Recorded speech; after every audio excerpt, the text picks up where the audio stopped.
আচ্ছা, বোর্ড কি ক্লিয়ার দেখা যাচ্ছে?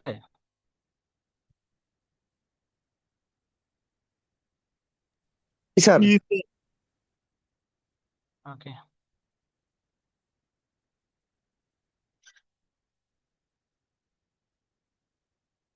ঠিক আছে।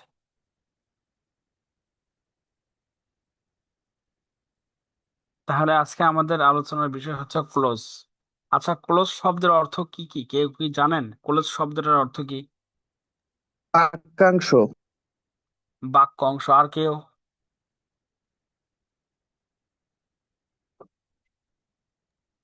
বাক্যাংশই তো স্যার। আচ্ছা, আই অ্যাম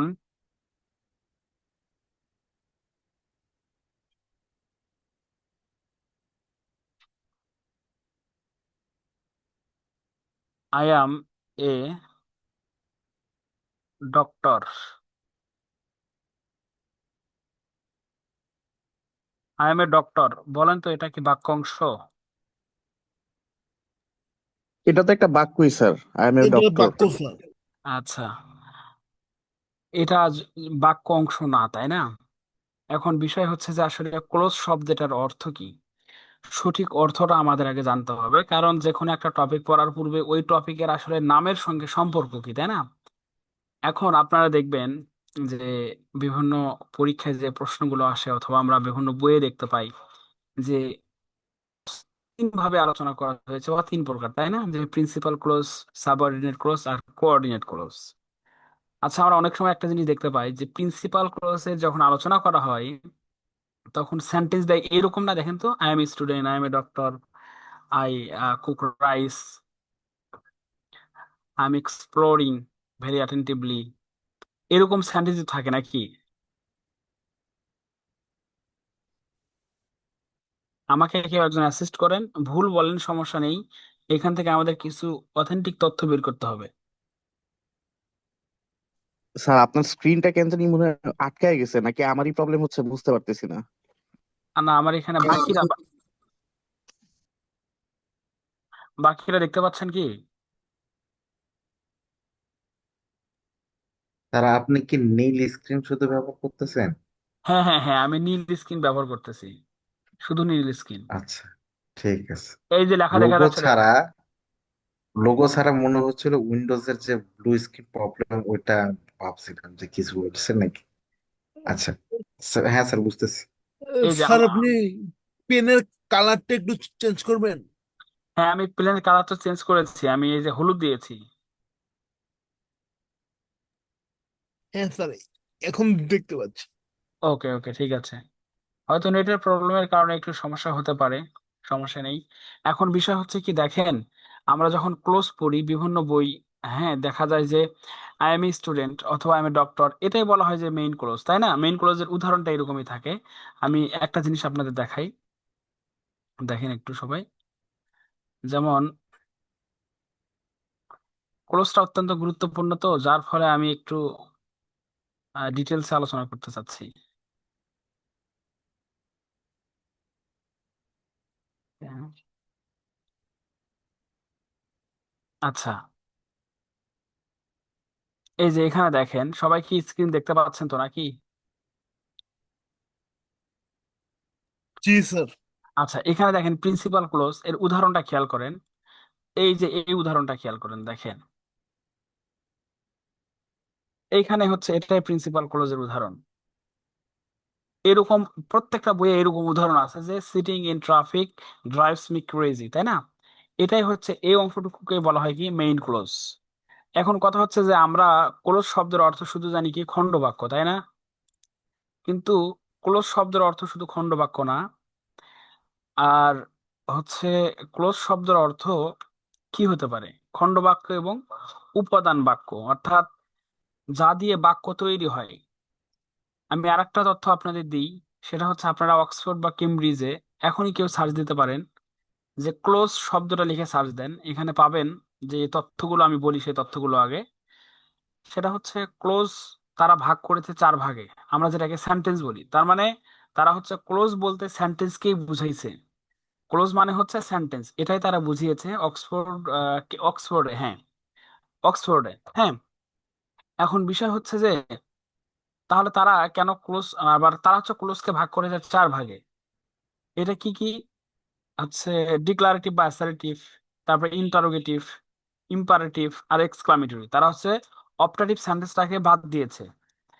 এখন বিষয় হচ্ছে যে ক্লোজ বলতে আমরা খণ্ড বাক্য এই ধারণা থেকে বেরিয়ে আসতে হবে, এসে আমাদের বলতে হবে উপাদান বাক্য বা খণ্ড বাক্য আমরা বলতে পারি যখন আরেকটা বাক্য কনজাংশন দ্বারা মানে যুক্ত হয়, তখন আমরা সেটাকে বলতে পারবো কি, মানে একটাকে আমরা খণ্ড বাক্য বলতে পারবো কেন, আরেকটা বাক্যের অংশ।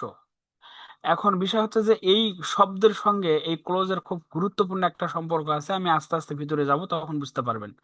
তার মানে ক্লোজ শব্দর অর্থ হচ্ছে শুধু খণ্ড বাক্য না, আমরা বলতে পারি উপাদান বাক্য যা দিয়ে বাক্য তৈরি হয়। তার মানে এখানে আমরা কি বুঝলাম, ক্লোজে অবশ্যই একটা ফাইনাইট ভার্ব থাকতে হবে। আমার কথা কি ক্লিয়ার? বুঝতে পেরেছেন আপনারা? স্যার ফাইনাইট জি ভার্ব আর নন বেসিকটা স্যার জানি না স্যার, একটু একবার সংক্ষেপে রিপিট করলে ভালো হয় স্যার। আরে ভাই আমার, এটা আমি মানে ফাইনাইট ভার্ব নন ফাইনাইট ভার্ব ক্লাস নিয়েছিলাম ইয়েতে, ওই যে হচ্ছে ডিজিটাল বোর্ডে ক্লাস নিয়েছিলাম। তারপরও ভাই আমার একটু দেখেন নন ফাইনাইট আর ফাইনাইট ভার্বের মধ্যে আসলে পার্থক্যটা কি।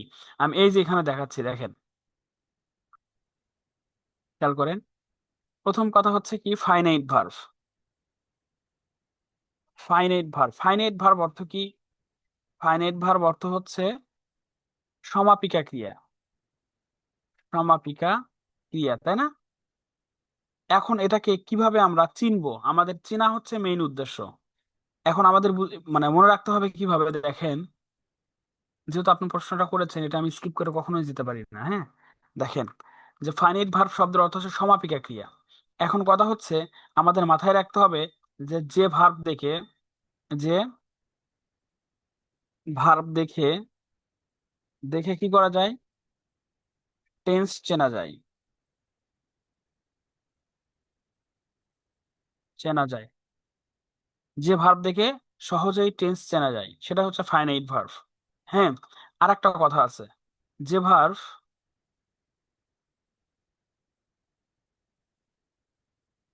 যে ভার্ব মনে রাখতে হবে আমাদের কি অনুযায়ী পরিবর্তন হয়, নাম্বার, নাম্বার এন্ড পার্সন অনুযায়ী,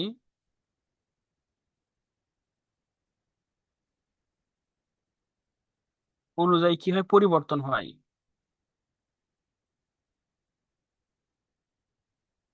পরিবর্তন হয়। তাহলে আমরা ফাইনাইট ভার্ব আমরা কিভাবে বুঝবো? যে ভার্ব দেখে টেন্স চেনা যায়, যে ভার্ব নাম্বার এবং পার্সন অনুযায়ী পরিবর্তন হয়, সেটাই হচ্ছে ফাইনাইট ভার্ব। ফাইনাইট ভার্ব মানে সমাপিকা ক্রিয়া। একটু আমরা উদাহরণ দেখি তাহলে বোঝা যাবে। সবাই আমরা একটু খেয়াল করি ভাই। আচ্ছা, এখন আমরা একটু খেয়াল করি, দেখেন যে I love, sorry, I cook rice. আমি সহজ দিয়ে উদাহরণ দিই, আই কুক রাইস। আচ্ছা, এখানে এটা না দিই, I want to cook rice. এখানে আগে মিলান, এই ভার্ব দেখে আমরা, বলেন তো এটা কোন টেন্স বলতে পারবেন? The present indefinite tense. Present আপনি ইনফিনিট। এখানে দেখেন এইটা একটা ভার্ব, এবং মানে কুক এই শব্দটা একটা ভার্ব, আবার হচ্ছে ওয়ান্ট এইটা একটা ভার্ব, তাই না? আচ্ছা ইব্রাহিম ভাই, আপনি আমাকে একটু বলেন, আপনি কোন ভার্ব দেখে টেন্স চিনতে পেরেছেন ভাই আমার, বলেন।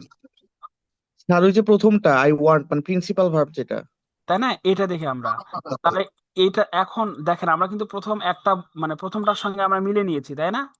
এটা আমরা বুঝতে পেরেছি তো, এই ব্যাখ্যাটা আমরা যে উপরে ব্যাখ্যা করব সেটা উদাহরণের সঙ্গে মিলিয়ে নিব।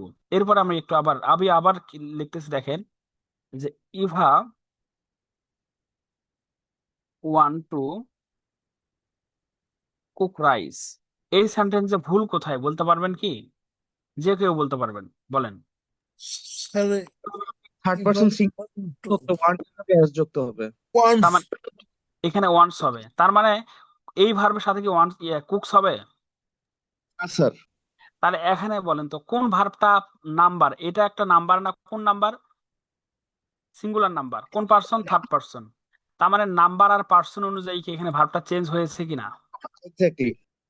আচ্ছা, তাহলে ব্যাখ্যার সঙ্গে আমরা কি বুঝতে পেরেছি, যে ভার্ব নাম্বার পার্সন এ অনুযায়ী পরিবর্তন হয় এবং টেন্স চেনা যায় যে ভার্ব দেখে, সেটাই হচ্ছে ফাইনাইট ভার্ব।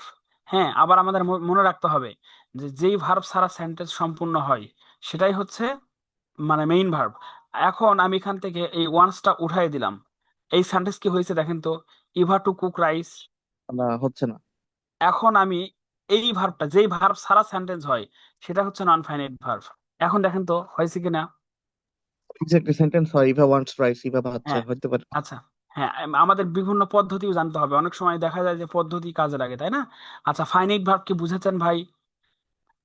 তাহলে একদম ভালো মতো ওকে, যেই ভার্ব দেখে টেন্স চেনা যায় না সেই ভার্বটাই হচ্ছে নন ফাইনাইট ভার্ব। এখন কি ক্লিয়ার? সেটা হতে পারে জিরান পার্টিসিপল ইনফিনিটিভ, যে কোনোটা হতে পারে। আমি আর একটা উদাহরণ দিই, খেয়াল করেন। সিটিং ইন ট্রাফিক, ট্রাফিক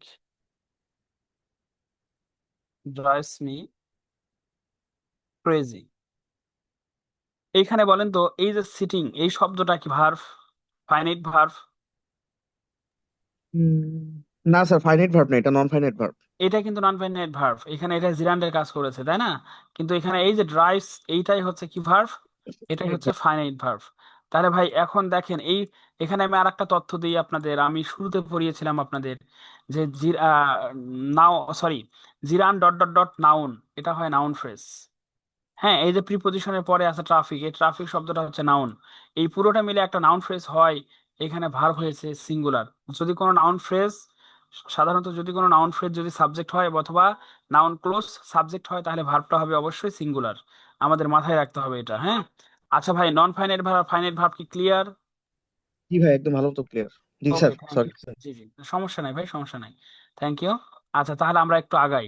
এখন আমি যে কনসেপ্ট গুলো আপনাদের বুঝাতে চাচ্ছি ভাই, একটু সবাই একটু মনোযোগ দিয়ে শুনবেন, শোনার চেষ্টা করবেন। আর আমি যে সব তথ্য আপনাদের মাঝে মাঝে দিই, Oxford, Cambridge, TOEFL, Rin Martin, আমি যখন বলি, আপনারা একটু চেষ্টা করবেন যে আসলে এই বইগুলো থেকে দেখার জন্য আসলে স্যার এগুলো আমাদের মানে আবার ভুজুং ভাজুং বলতেছে নাকি এগুলো সত্য কাহিনী, সত্য ঘটনা।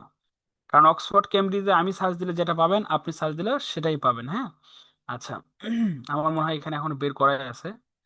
এই যে আমি এখানে সার্চ দিয়েছিলাম, হ্যাঁ, একটু আগে সার্চ দিয়েছিলাম যে আসলে ক্লোজটা কি। এখানে দেখেন, এই যে এখানে কি বলছে দেখেন,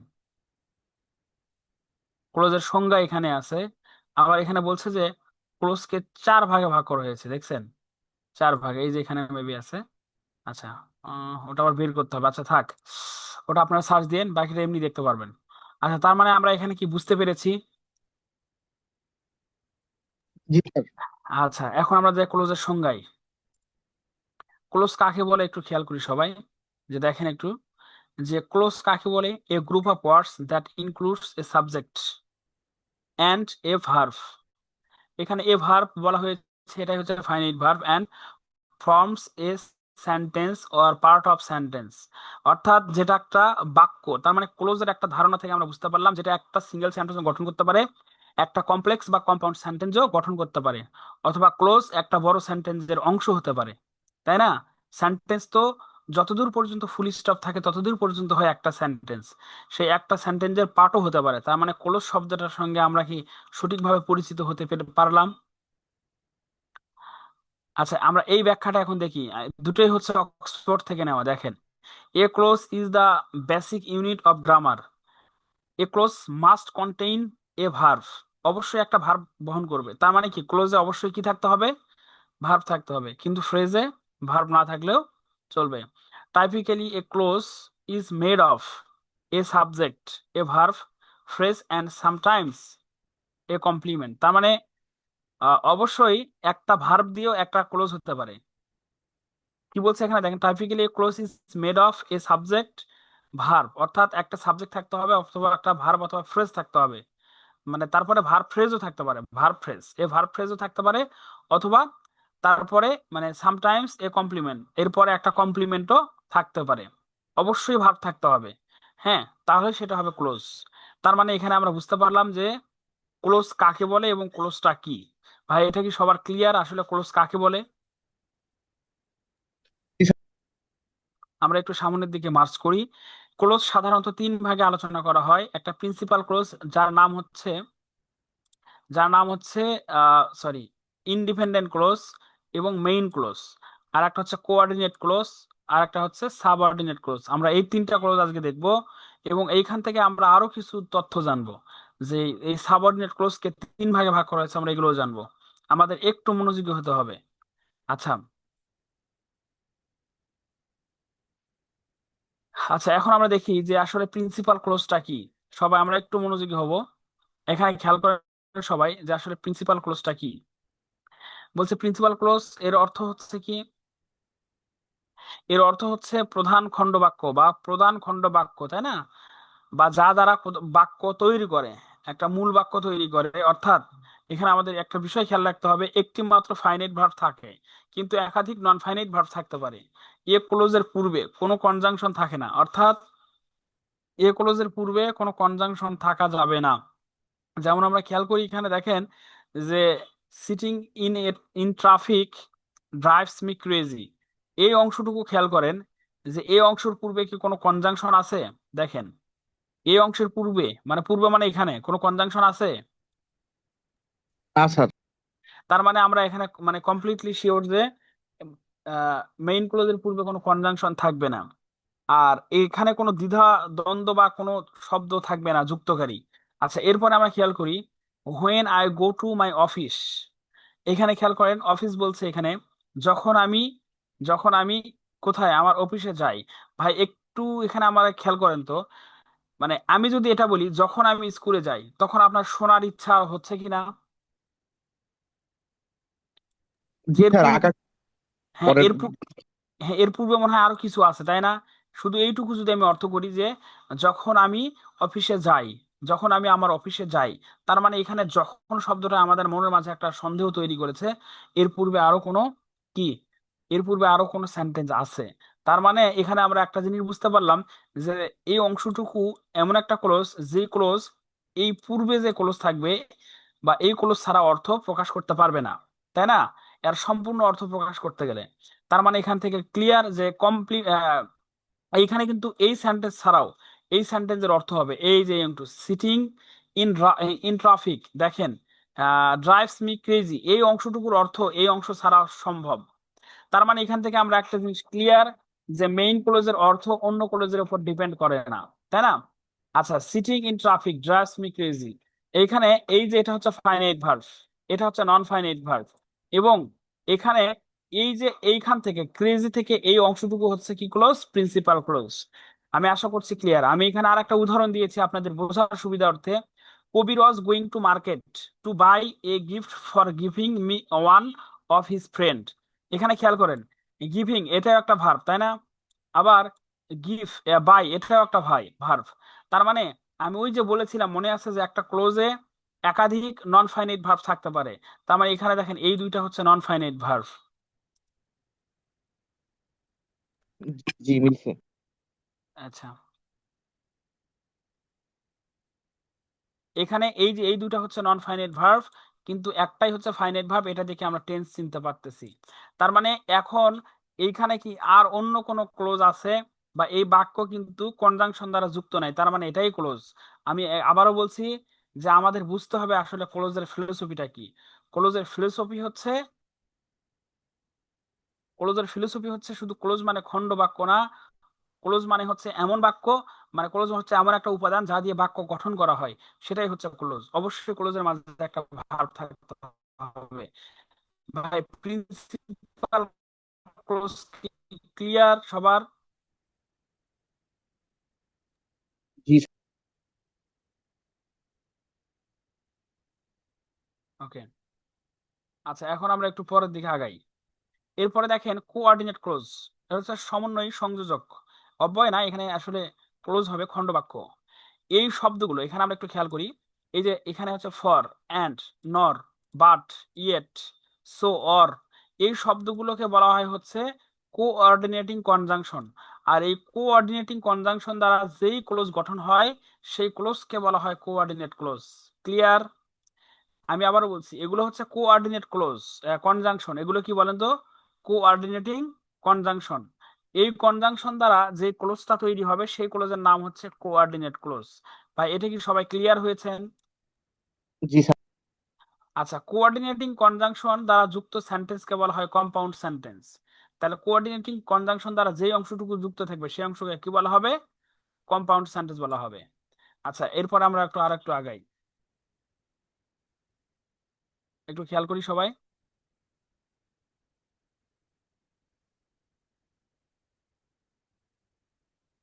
আচ্ছা, এরপর একটু দেখি, he is smart but Eva is lazy. এখানে হি বলতে একটা ছেলের কথা বলা হয়েছে। ধরেন এখানে আছে Rafiq, Rafiq is smart but Eva is lazy. অথবা এখানে আমরা বলতে পারি যে রহিম ইজ স্মার্ট বাট ইমা ইজ লেজি। এখানে আমরা এই পার্সন যেটাই দেই না কেন এটা প্রবলেম নাই, এটা একটা মানে পুরুষ মানুষকেই বোঝানো হচ্ছে। আর এখানে বাট ইমা একটা মেয়ে মানুষকে বোঝানো হচ্ছে। এবং এখানে আমরা দেখতে পাচ্ছি যে বাট ইমা ইজ লেজি, এই অংশটুকুই হচ্ছে কোঅর্ডিনেট ক্লোজ। মানে এই কনজাংশন দ্বারা যুক্ত যেই অংশটুকু থাকবে সেই অংশটুকুই হচ্ছে কোঅর্ডিনেট ক্লোজ। আমার কথা কি ক্লিয়ার? বুঝতে পেরেছেন আমি কি বলেছি? কিন্তু অবশ্যই কোঅর্ডিনেটিং কনজাংশন দ্বারা যুক্ত থাকতে হবে। এরপরে খেয়াল করি, you can take tea or you can take coffee. বলছে তুমি চা অথবা তুমি কফি খেতে পারো। এখানে আমরা খেয়াল করি, এই যে ওয়ার শব্দ যোগে এই অংশটুকু যেটা আছে ইউ ক্যান টেক কফি, এই অংশটুকু হচ্ছে কোঅর্ডিনেট ক্লোজ। আচ্ছা, আমাদের কোঅর্ডিনেট ক্লোজকে আমরা সবাই বুঝতে পেরেছি।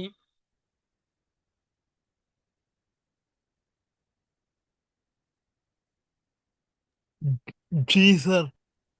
আচ্ছা, আমরা সাবঅর্ডিনেট ক্লোজ আমাদের আলোচনা ছিল, এরপর কোঅর্ডিনেট আমরা আরেকটু আগাই। হ্যাঁ, এখন আসি, সাবঅর্ডিনেট ক্লোজের আলোচনা আমাদের এখন শুরু হলো। যে অধীন খণ্ড বাক্য, এইটা হচ্ছে প্রিন্সিপাল ক্লোজের অধীনে থাকবে। এই অংশটুকু প্রিন্সিপাল ক্লোজ ছাড়া কি অর্থ বহন করতে পারবে না। দুটির অধিক দুটির অধিক ভার্ব থাকবে। আবার আমরা একটা দেখলাম যে কোঅর্ডিনেটিং ক্লোজেও দুইটির অধিক ভার্ব থাকে, কিন্তু প্রিন্সিপাল ক্লোজে একটা ভার্ব দিয়েই সম্পূর্ণ হয়। হ্যাঁ, এরপরে বলছে কোন সাবঅর্ডিনেটিং কনজাংশন দ্বারা যুক্ত থাকে। সাবঅর্ডিনেটিং কনজাংশন গুলো হচ্ছে এগুলো: হোয়াট, হাউ, হুইন, হয়, হুইচ, হুইন। এরপরে হচ্ছে home, since, so that, as if, as though, so, dot dot that. এগুলো হচ্ছে এরপরে হচ্ছে ইফ, এরপর সো। এই শব্দগুলো হচ্ছে সাবঅর্ডিনেটিং কনজাংশন। অবশ্যই সাবঅর্ডিনেটিং কনজাংশন দ্বারা কি যে অংশটুকু যুক্ত থাকবে সেই অংশের নাম হচ্ছে সাবঅর্ডিনেট ক্লোজ। একটু সবাই খেয়াল করেন, সাবঅর্ডিনেটিং কনজাংশন দ্বারা যুক্ত অংশ সাবঅর্ডিনেট ক্লোজ নামে পরিচিত। আমরা কি সবাই এটা বুঝতে পেরেছি?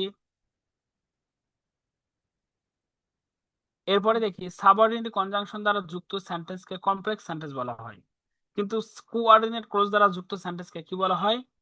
ওটাকে বলা হয় হচ্ছে কম্পাউন্ড সেন্টেন্স। এরপরে সাবঅর্ডিনেট ক্লোজ কখনো ইন্টারোগেটিভ হয় না। এখানে এমন একটা তথ্য আছে যেই তথ্য মানে আপনার জানতেই হবে। খেয়াল করেন সবাই, সাবঅর্ডিনেট ক্লোজ কখনোই ইন্টারোগেটিভ সেন্টেন্সের গঠনে হয় না। আমি আবার বলছি শোনেন, সাবঅর্ডিনেট ক্লোজ কখনোই ইন্টারোগেটিভ সেন্টেন্সের গঠনে হয় না। এটি কি বুঝতে পেরেছেন? এখনো মনে হয় বোঝেন নাই। Not main clause. মেইন ক্লোজটা যে কোনো সেন্টেন্সের গঠনে হতে পারে, কিন্তু এই যে যে সাবঅর্ডিনেট ক্লোজ এখানে থাকবে এইটা এই গঠনটা অনুসরণ করবে। Helping verb, subject, main verb এটা অনুসরণ করবে না। হ্যাঁ, এটাই তো ইন্টারোগেটিভ সেন্টেন্সের গঠন। আপনারা কি বুঝতে পেরেছেন কি বলছি আমি?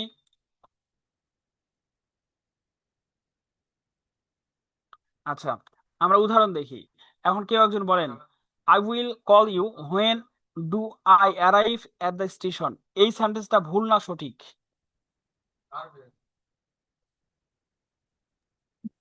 হুম স্যার। হ্যাঁ,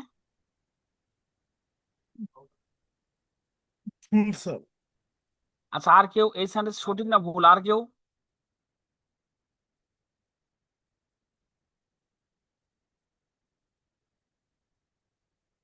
আপনারা কি সবাই ঘুমে আসছেন নাকি না চলে গেছেন সবাই? ও মোর আল্লাহ, অনেকেই তো ক্লাস থেকে চলে গেছে। আচ্ছা, দেখি, হয়তো ওনাদের নেট প্রবলেম, একটু আগে বলতেছিল। এই সেন্টেন্সটা ভুল। এখানে কেন দেখেন, ইন্টারোগেটিভ সেন্টেন্সের গঠন এই যে হেল্পিং ভার্ব এরপর হচ্ছে মেইন ভার্ব, তার সাবজেক্ট, তারপরে মেইন ভার্ব। এই যে এই অংশটুকু আমরা খেয়াল করি, হেল্পিং ভার্বের পরে সাবজেক্ট গিয়েছে, কিন্তু অ্যাসার্টিভ সেন্টেন্সের গঠন কি? সাবজেক্টের পরে যাবে, হেল্পিং ভার্ব থাক, সেটা যাবে কোথায়? অবশ্যই সাবজেক্টের পরে। এর সঠিক হচ্ছে এটা, I will call you when I arrive at the station. এইটা হচ্ছে সঠিক অ্যান্সার। কেন?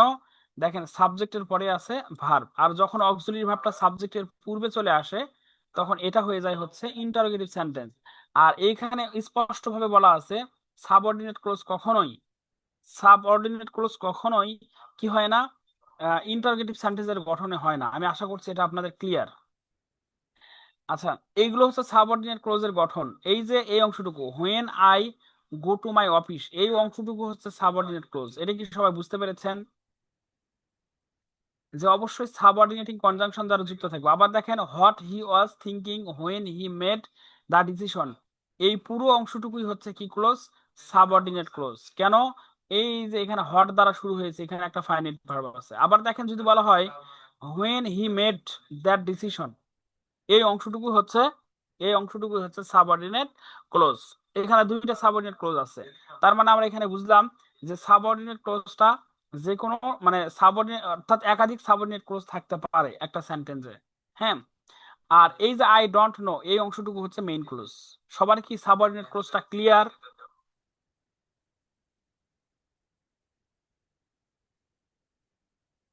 একটু কথা বলেন।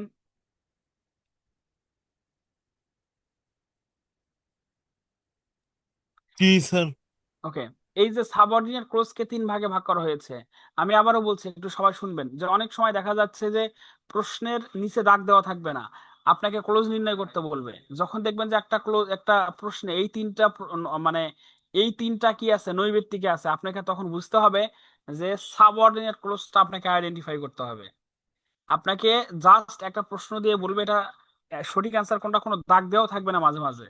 তার মানে এই তিন ভাগে ভাগ করা হয়েছে একটা মাত্র ক্লোজকে, সেটা কি সাবঅর্ডিনেট ক্লোজ। তার মানে সাবঅর্ডিনেট ক্লোজ আপনাকে চিনতেই হবে। হ্যাঁ, ওকে। এখন আসি আমরা নাউন ক্লোজ। প্রথম কথা হচ্ছে নাউন যেখানে বসে ঠিক সেই জায়গায় নাউন ক্লোজ বসতে পারে। নাউন কোথায় কোথায় বসে আমি বলে দিচ্ছি। সাবজেক্টে বসে, অবজেক্টে বসে, ডিটারমিনারের পরে বসে, প্রিপজিশনের পরে বসে, কমপ্লিমেন্ট হিসেবে বসে। এই জায়গাগুলোতে হচ্ছে সাবজেক্ট নাউন বসতে পারে। ঠিক একই জায়গায় কে বলবে? নাউন ক্লোজ বলবে। আমরা একটু খেয়াল করি তাহলে বুঝতে সুবিধা হবে। যেমন সাবজেক্ট হিসেবে বসেছে, দেখেন that he is an honest man is known to all of us. এইখানে এই যে ইজ ভার্ব আছে না, এই ইজ ভার্ব ও আর একটা কথা বলিনি, সেটা হচ্ছে আহ, যখন পুরো অংশের নিচে দাগ দেওয়া থাকবে আপনি পুরো অংশকে একটা পার্টস অফ স্পিচ ধরে নেবেন। মনে রাখবেন যে এটা একটা ওয়ার্ড। আমি আবারও বলছি, যখন একটা অংশের নিচে দাগ দেওয়া থাকবে আপনি ওই অংশটুকুকে মনে করবেন একটা ওয়ার্ড। আমার যদি কথার সিকোয়েন্স ফলো করতে পারেন তাহলে কখনোই ভুল হবে না। That he is an honest man, এই পুরো অংশটুকুকে আপনি একটা মানে পার্টস অফ স্পিচ ধরেন। আপনি যদি এটা অ্যাডজেক্টিভ ধরেন তাহলে এখানে হবে, অ্যাডজেক্টিভ ধরলে কি হবে, ভার্বের পূর্বেই কখনো অ্যাডজেক্টিভ বসতে পারে না, অ্যাডভার্বও বসতে পারে না, প্রিপজিশনও বসতে পারে না, এবং কনজাংশনও বসতে পারে না। তার মানে ভার্বের পূর্বেই আছে কার পজিশন? অবশ্যই নাউনের পজিশন। তার মানে that he is an honest man, এটা হচ্ছে নাউন ফ্রেজ, নাউন ক্লোজ।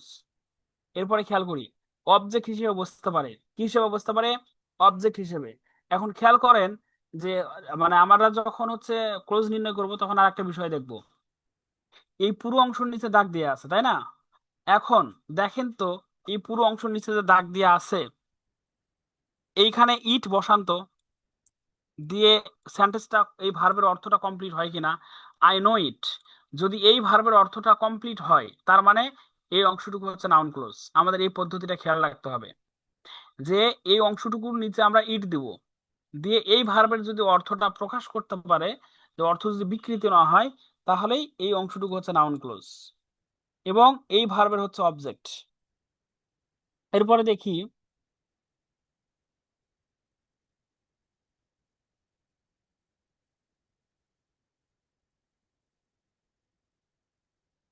এরপরে দেখেন বলছে প্রিপজিশনের অবজেক্ট হিসেবে বসে। এই যে প্রিপজিশনের পরে এই এত দূর অংশটুকু একটা দাগ আছে, তার মানে কি পুরো অংশ মিলে একটা পার্টস অফ স্পিচ ধরতে হবে। তাহলে বলেন তো, প্রিপজিশনের পরে একটা শব্দ থাকলে সেটা কোন পার্টস অফ স্পিচ হয়? সেটা অলওয়েজ নাউন হয়। এটা কি সবাই ক্লিয়ার? তার মানে পুরো অংশটুকুকে আমার একটা শব্দ ধরতে হবে। হ্যাঁ, যে I came from where I was born, এইটা পুরো অংশটুকু হচ্ছে প্রিপজিশনের পরে বসেছে, একটা শব্দ ধরতে হবে, হোয়ার আই ওয়াজ বর্ন। একটা শব্দ যদি আমরা ধরি তাহলে অ্যাকর্ডিং টু পজিশন দেখা যাচ্ছে এখানে এই নাউন ছাড়া অন্য কোনো ক্লোজ বসতে পারে না, এটা অবশ্যই নাউন ক্লোজ। এরপরে দেখি সাবজেক্টের কমপ্লিমেন্ট হিসেবে বসে। কি হিসেবে বসে? সাবজেক্টের কমপ্লিমেন্ট। যখন দেখা যায় যে সাবজেক্ট এবং মানে অবজেক্টের অংশ যেটা আছে, হ্যাঁ, দুটো একই মানে জিনিসকে মানে অবজেক্টটা যখন সাবজেক্টকেই বোঝাচ্ছে, তখন এটাই হচ্ছে কমপ্লিমেন্ট। আর কমপ্লিমেন্ট সাধারণত লিঙ্কিং ভার্বের পরে বসে, এটা সাধারণত। হ্যাঁ।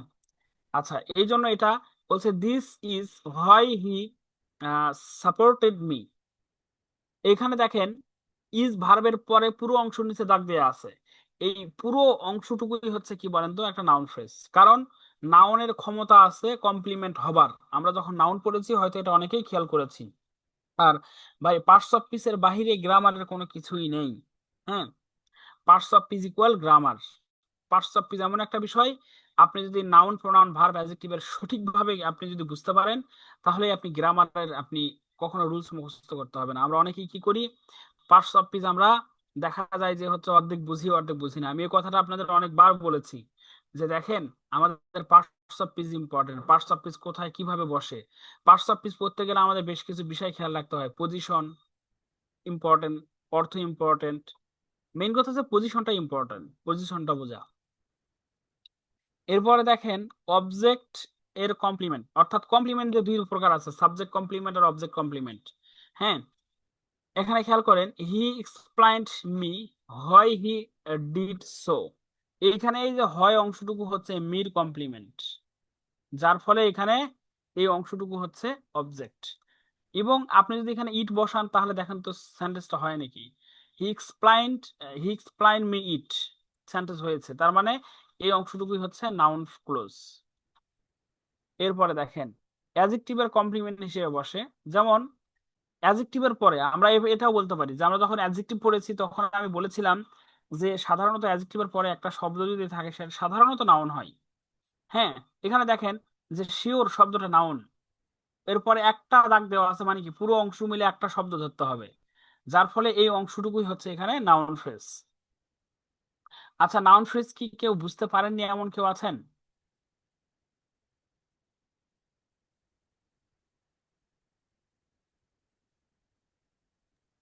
No sir. ওকে, এখন দেখি অ্যাডজেক্টিভ ক্লোজ। মনে রাখতে হবে এখানে কিছু কথা আছে। একমাত্র অ্যাডজেক্টিভ ক্লোজেরই পূর্বপদ থাকবে। কি থাকবে? পূর্বপদ থাকবে। হ্যাঁ, একমাত্র অ্যাডজেক্টিভ ক্লোজেরই কি থাকবে? পূর্বপদ থাকবে। যখন তাকে অ্যাডজেক্টিভ ক্লোজ বলে কনজাংশন অনুযায়ী, তখন সরি, কনজাংশন বলছে এখানে দেখেন কনজাংশন অনুযায়ী পূর্বপদ বলতে বোঝানো হচ্ছে যে কি বোঝানো হচ্ছে এখানে, যে কনজাংশন হু হুম, অর্থাৎ এই যে সাবঅর্ডিনেটিং যে ক্লোজ গুলো কনজাংশন গুলো আছে, এগুলো কি পূর্বপদ, ব্যক্তিবাচক শব্দ।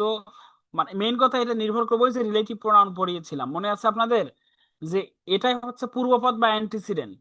অ্যান্টিসিডেন্ট ব্যক্তি হলে মানে কি হবে, আর বস্তু হলে কি হবে। ব্যক্তি হলে তো আমরা জানি কি হয়, হু হয়, আর বস্তু হলে হয় হচ্ছে দ্যাট অথবা হুইচ হয়। এই বিষয়গুলো এখানে একটু বলা হয়েছে, কিন্তু আমাদের মেইন কথা যখন আমরা অ্যাডজেক্টিভ ক্লোজ নির্ণয় করব তখন এর পূর্বে একটা পূর্বপদ থাকবে। এখানে খেয়াল করেন যে দিস ইজ দ্য ম্যান। এখানে দেখেন দিস ইজ দ্য ম্যান, এই যে এই অংশটুকু, এই অংশটুকু হচ্ছে অ্যাডজেক্টিভ ক্লোজ। কেন? এর পূর্বে একটা দেখেন পূর্বপদ আছে, দ্য ম্যান হচ্ছে পূর্বপদ। অন্য কোনো মানে ক্লোজে সাধারণত এই পূর্বপদটা থাকে না। অন্য কোনো ক্লোজে সাধারণত পূর্বপদটা থাকে না। নাউন অ্যাডজেক্টিভ ক্লোজে সাধারণত পূর্বপদ থাকে। এরপর আমরা খেয়াল করি দা বুক হুইচ আই বট। এখানে এই যে হুইচ আই বট, এই অংশটুকুই হচ্ছে কি ক্লোজ, অ্যাডজেক্টিভ ক্লোজ। কেন? এর পূর্বে পূর্বপদ আছে, পূর্বপদ হচ্ছে দা বুক। আচ্ছা আচ্ছা, অ্যাডজেক্টিভ ক্লোজ কি সবাই ক্লিয়ার, বুঝতে পেরেছেন কি? আমরা উদাহরণে যখন যাব তখন আপনারা আরো বুঝবেন, সমস্যা নাই, ওখানে প্রত্যেকটা উদাহরণ আমি ব্যাখ্যা করে দিব, মানে যখন নৈর্ব্যক্তিক সলভ করব। এইটা কি সবাই বুঝতে পেরেছেন? জি স্যার।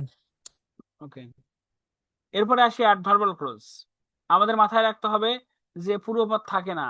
এই যে এটা হচ্ছে গুরুত্বপূর্ণ, আমি যেটা গুরুত্বপূর্ণ সেইটা নিয়ে বেশি কথা বলবো। হ্যাঁ, যে অ্যাডভার্বাল ক্লোজের সাধারণত কোনো পূর্বপদ থাকে না। আবার কথা হচ্ছে অ্যাডভার্বাল ক্লোজ বের করতে গেলে আমাদের দুইটা পদ্ধতি অবলম্বন করতে হবে। প্রথম পদ্ধতি হচ্ছে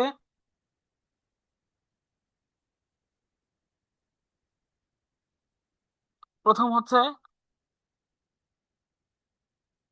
প্রথম যে বিষয়টা হচ্ছে সেটা কি, যে জানি না আসলে। আচ্ছা, তাহলে এখানে দেখেন যে দুইটা পদ্ধতি, একটা পদ্ধতি হচ্ছে আমাদের আহ দেখতে হবে আর পূর্বে কোনো পূর্বপদ আছে কিনা। আর দ্বিতীয় যে পদ্ধতি সেটা আমাদের অনুসরণ করতে হবে, যে অ্যাডভার্ব বের করতে হয় কি দিয়ে, হু, হুইচ, হুম, হাউ, এগুলো দ্বারা কিন্তু প্রশ্ন করে বের করা যায়। এই যে এখানে খেয়াল করুন, হাউ, হোয়ার, হুইন, হয়, এই শব্দগুলো দ্বারা আমাদের প্রশ্ন করতে হবে। কিভাবে প্রশ্ন করতে হবে এটা আপনাদের বুঝতে হবে। দেখেন এখানে খেয়াল করেন, বলছে I shall go where he lives. এই যে হোয়ার হি লিভস, এর পূর্বে কি কোনো পূর্বপদ আছে দেখেন তো, এই অংশের পূর্বে পূর্বপদ মানে এর পূর্বে একটা নাউন থাকতে হবে অবশ্যই, অথবা প্রোনাউন আছে কি? না। ওকে, তার মানে এখানে, এইখানে হচ্ছে I shall go where he lives, এইখানে হোয়ার হি লিভস, এই অংশটুকু হচ্ছে অ্যাডভার্বাল ফ্রেজ। আমি কিভাবে প্রমাণ করবেন দেখেন, এখানে প্রশ্ন করেন আই শ্যাল গো, আমি যাব, এই ভার্বকে প্রশ্ন করতে হবে। অনেকে আছে দেখা যায় এই ভার্বকেই প্রশ্ন করে, এই লিভস ভার্বকেই প্রশ্ন করে। নো, প্রশ্ন করতে হবে এই যে এই ভার্বকে। হ্যাঁ, আই শ্যাল গো, আমি যাব। এখানে প্রশ্ন করেন যে আই শ্যাল গো, আমি কি যাব, উত্তর আসে? আপনারা বাদ দিবেন ভাই, বাদ দেওয়া শিখতে হবে। আমি এখানে অনেকগুলো প্রশ্ন আছে, সেগুলো প্রশ্ন রেখে আমি আপনাদের বাদ দেওয়ার বিষয়টা কেন বলতেছি এটা আপনারা মুখস্থ করে ফেলেন প্রয়োজনে কথাটা শুনে। যে প্রশ্ন করেন আমি কি যাব, উত্তর আছে? আমি কেন কি বললাম, কেউ বলতে পারবেন? আমি কেন এখানে কি দিয়ে প্রশ্ন করলাম? ভুলে গেলে চলবে না। কি দিয়ে প্রশ্ন করলে পাওয়া যায় হচ্ছে সাবজেক্ট, অর্থাৎ সরি অবজেক্ট। আর অবজেক্ট হতে পারে দুইটা মাত্র পার্টস অফ স্পিচ, একটা নাউন আর একটা প্রোনাউন। তার মানে কি দিয়ে যদি প্রশ্ন করা যেত তাহলে অবশ্যই এই অংশটুকু নাউন ফ্রেজ হতো। আমার কথা কি বুঝতে পেরেছেন? তার মানে এটা নাউন ফ্রেজ না। আপনি কি দিয়ে প্রশ্ন করে নিশ্চিত হয়েছেন যে এটা কি না, এটা নাউন ফ্রেজ না। আপনি আবারও প্রশ্ন করেন যে কাকে, কাকে কাকে দিয়ে প্রশ্ন করলেও নাউন ফ্রেজ, সরি, কাকে দিয়ে প্রশ্ন করলে প্রোনাউন পাওয়া যায় বা ব্যক্তি পাওয়া যায়, ব্যক্তি তো নাউন, তার মানে না। আপনি এখন প্রশ্ন করেন কে, মনে আছে আপনাদের? কে দ্বারা প্রশ্ন করলে পাওয়া যায় হচ্ছে subject. K, I shall go, আমি কে যাব, হয় না। তার মানে এখানে দেখা যাচ্ছে যে এখানে তো সাবজেক্ট আছেই, আই আছে। তার মানে এখানে কে, কি বা কাকে দ্বারা প্রশ্ন করে পাওয়া যাচ্ছে না। এবং এটার পূর্বপদ নাই, এই অংশের কি নাই, পূর্বপদ নাই। তার মানে 100% এটা হচ্ছে কি phrase, close, adverbial close. Clear সবাই? জি স্যার। ওকে, আমরা একটু আগাই। হোয়ার শ্যাল আই গো, বুঝতে পারছেন কিভাবে প্রশ্ন করতে হবে? হোয়ার হি লিভস, উত্তর আসে যেখানে সে বাস করে। এরপরে এই যে এটা একটু সবাই সলভ করেন তো দেখি, একটা নৈর্ব্যক্তিক দিয়েছি এখানে, বলেন এখানে কোনটা সঠিক অ্যান্সার হবে?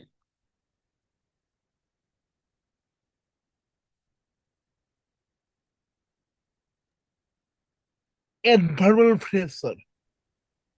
অ্যাডভার্বাল ক্লোজ, নট ফ্রেজ ভাই আমার। এখানে ক্লোজ হচ্ছে, ক্লোজ। হ্যাঁ। এরপরে আমরা দেখতে পাচ্ছি এখানে এই যে স্ট্রাইক, এই শব্দটা হচ্ছে ভার্ব এখানে, তাই না? এবং এই অংশের পূর্বে কোনো পূর্বপদ নাই, যার ফলে এটাই হচ্ছে কি ক্লোজ, এটাই হচ্ছে অ্যাডভার্বাল ক্লোজ। ওকে, আমরা এখন একটু কোশ্চেন সলভ করি।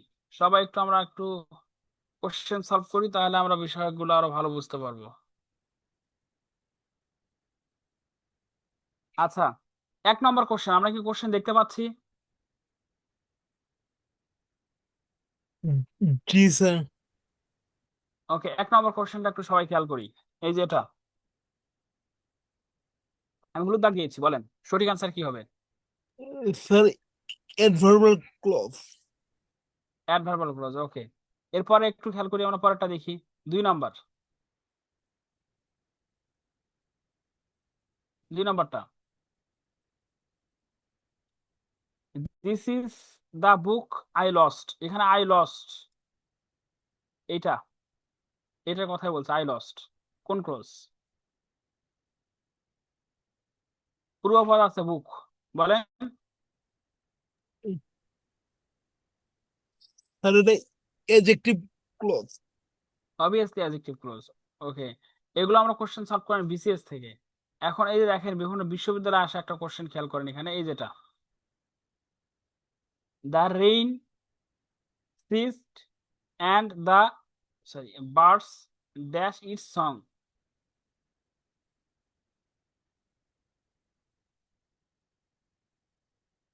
বলেন।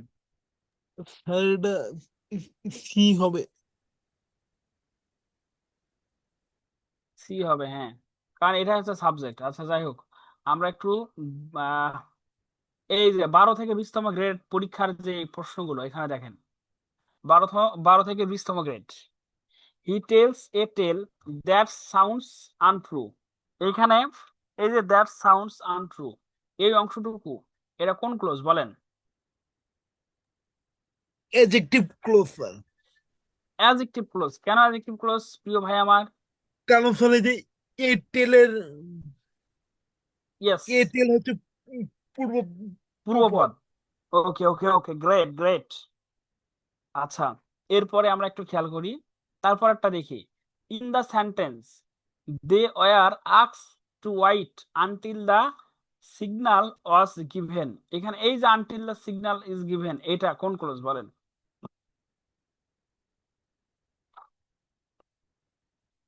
একজন অ্যান্সার দিচ্ছেন, আপনারা কোথায়? এই যে সানজিদা আছেন, তারপরে মালিহা আছেন, আপনারা একটু অ্যান্সার করেন। বুঝতে না পারলে আমি প্রয়োজনে আবার আলোচনা করব, সমস্যা নেই।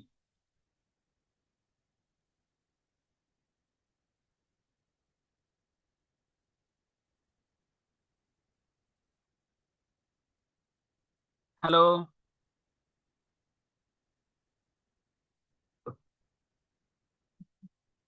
আচ্ছা, এইখানে এই যে until the signal was given,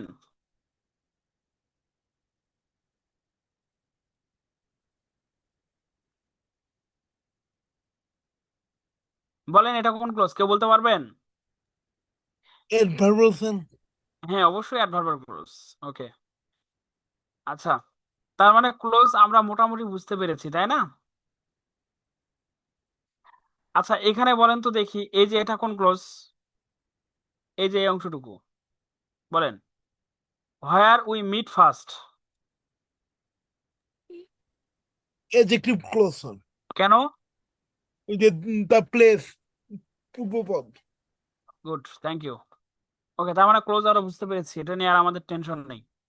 ঠিক আছে, এখন আমাদের যে বিষয়টা খেয়াল করতে হবে সেটা হচ্ছে ক্লোজ ফ্রেজ। আচ্ছা আচ্ছা, ফ্রেজ কি কারো জানা আছে?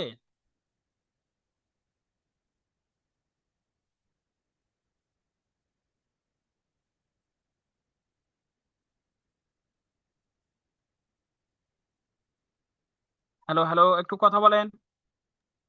ফ্রেজ জি কাকে স্যার। বলে? ফ্রেজ কাকে বলে কারো জানা আছে কি? না স্যার। এরকম কথা, আপনারা হতাশ করলেন আমাকে।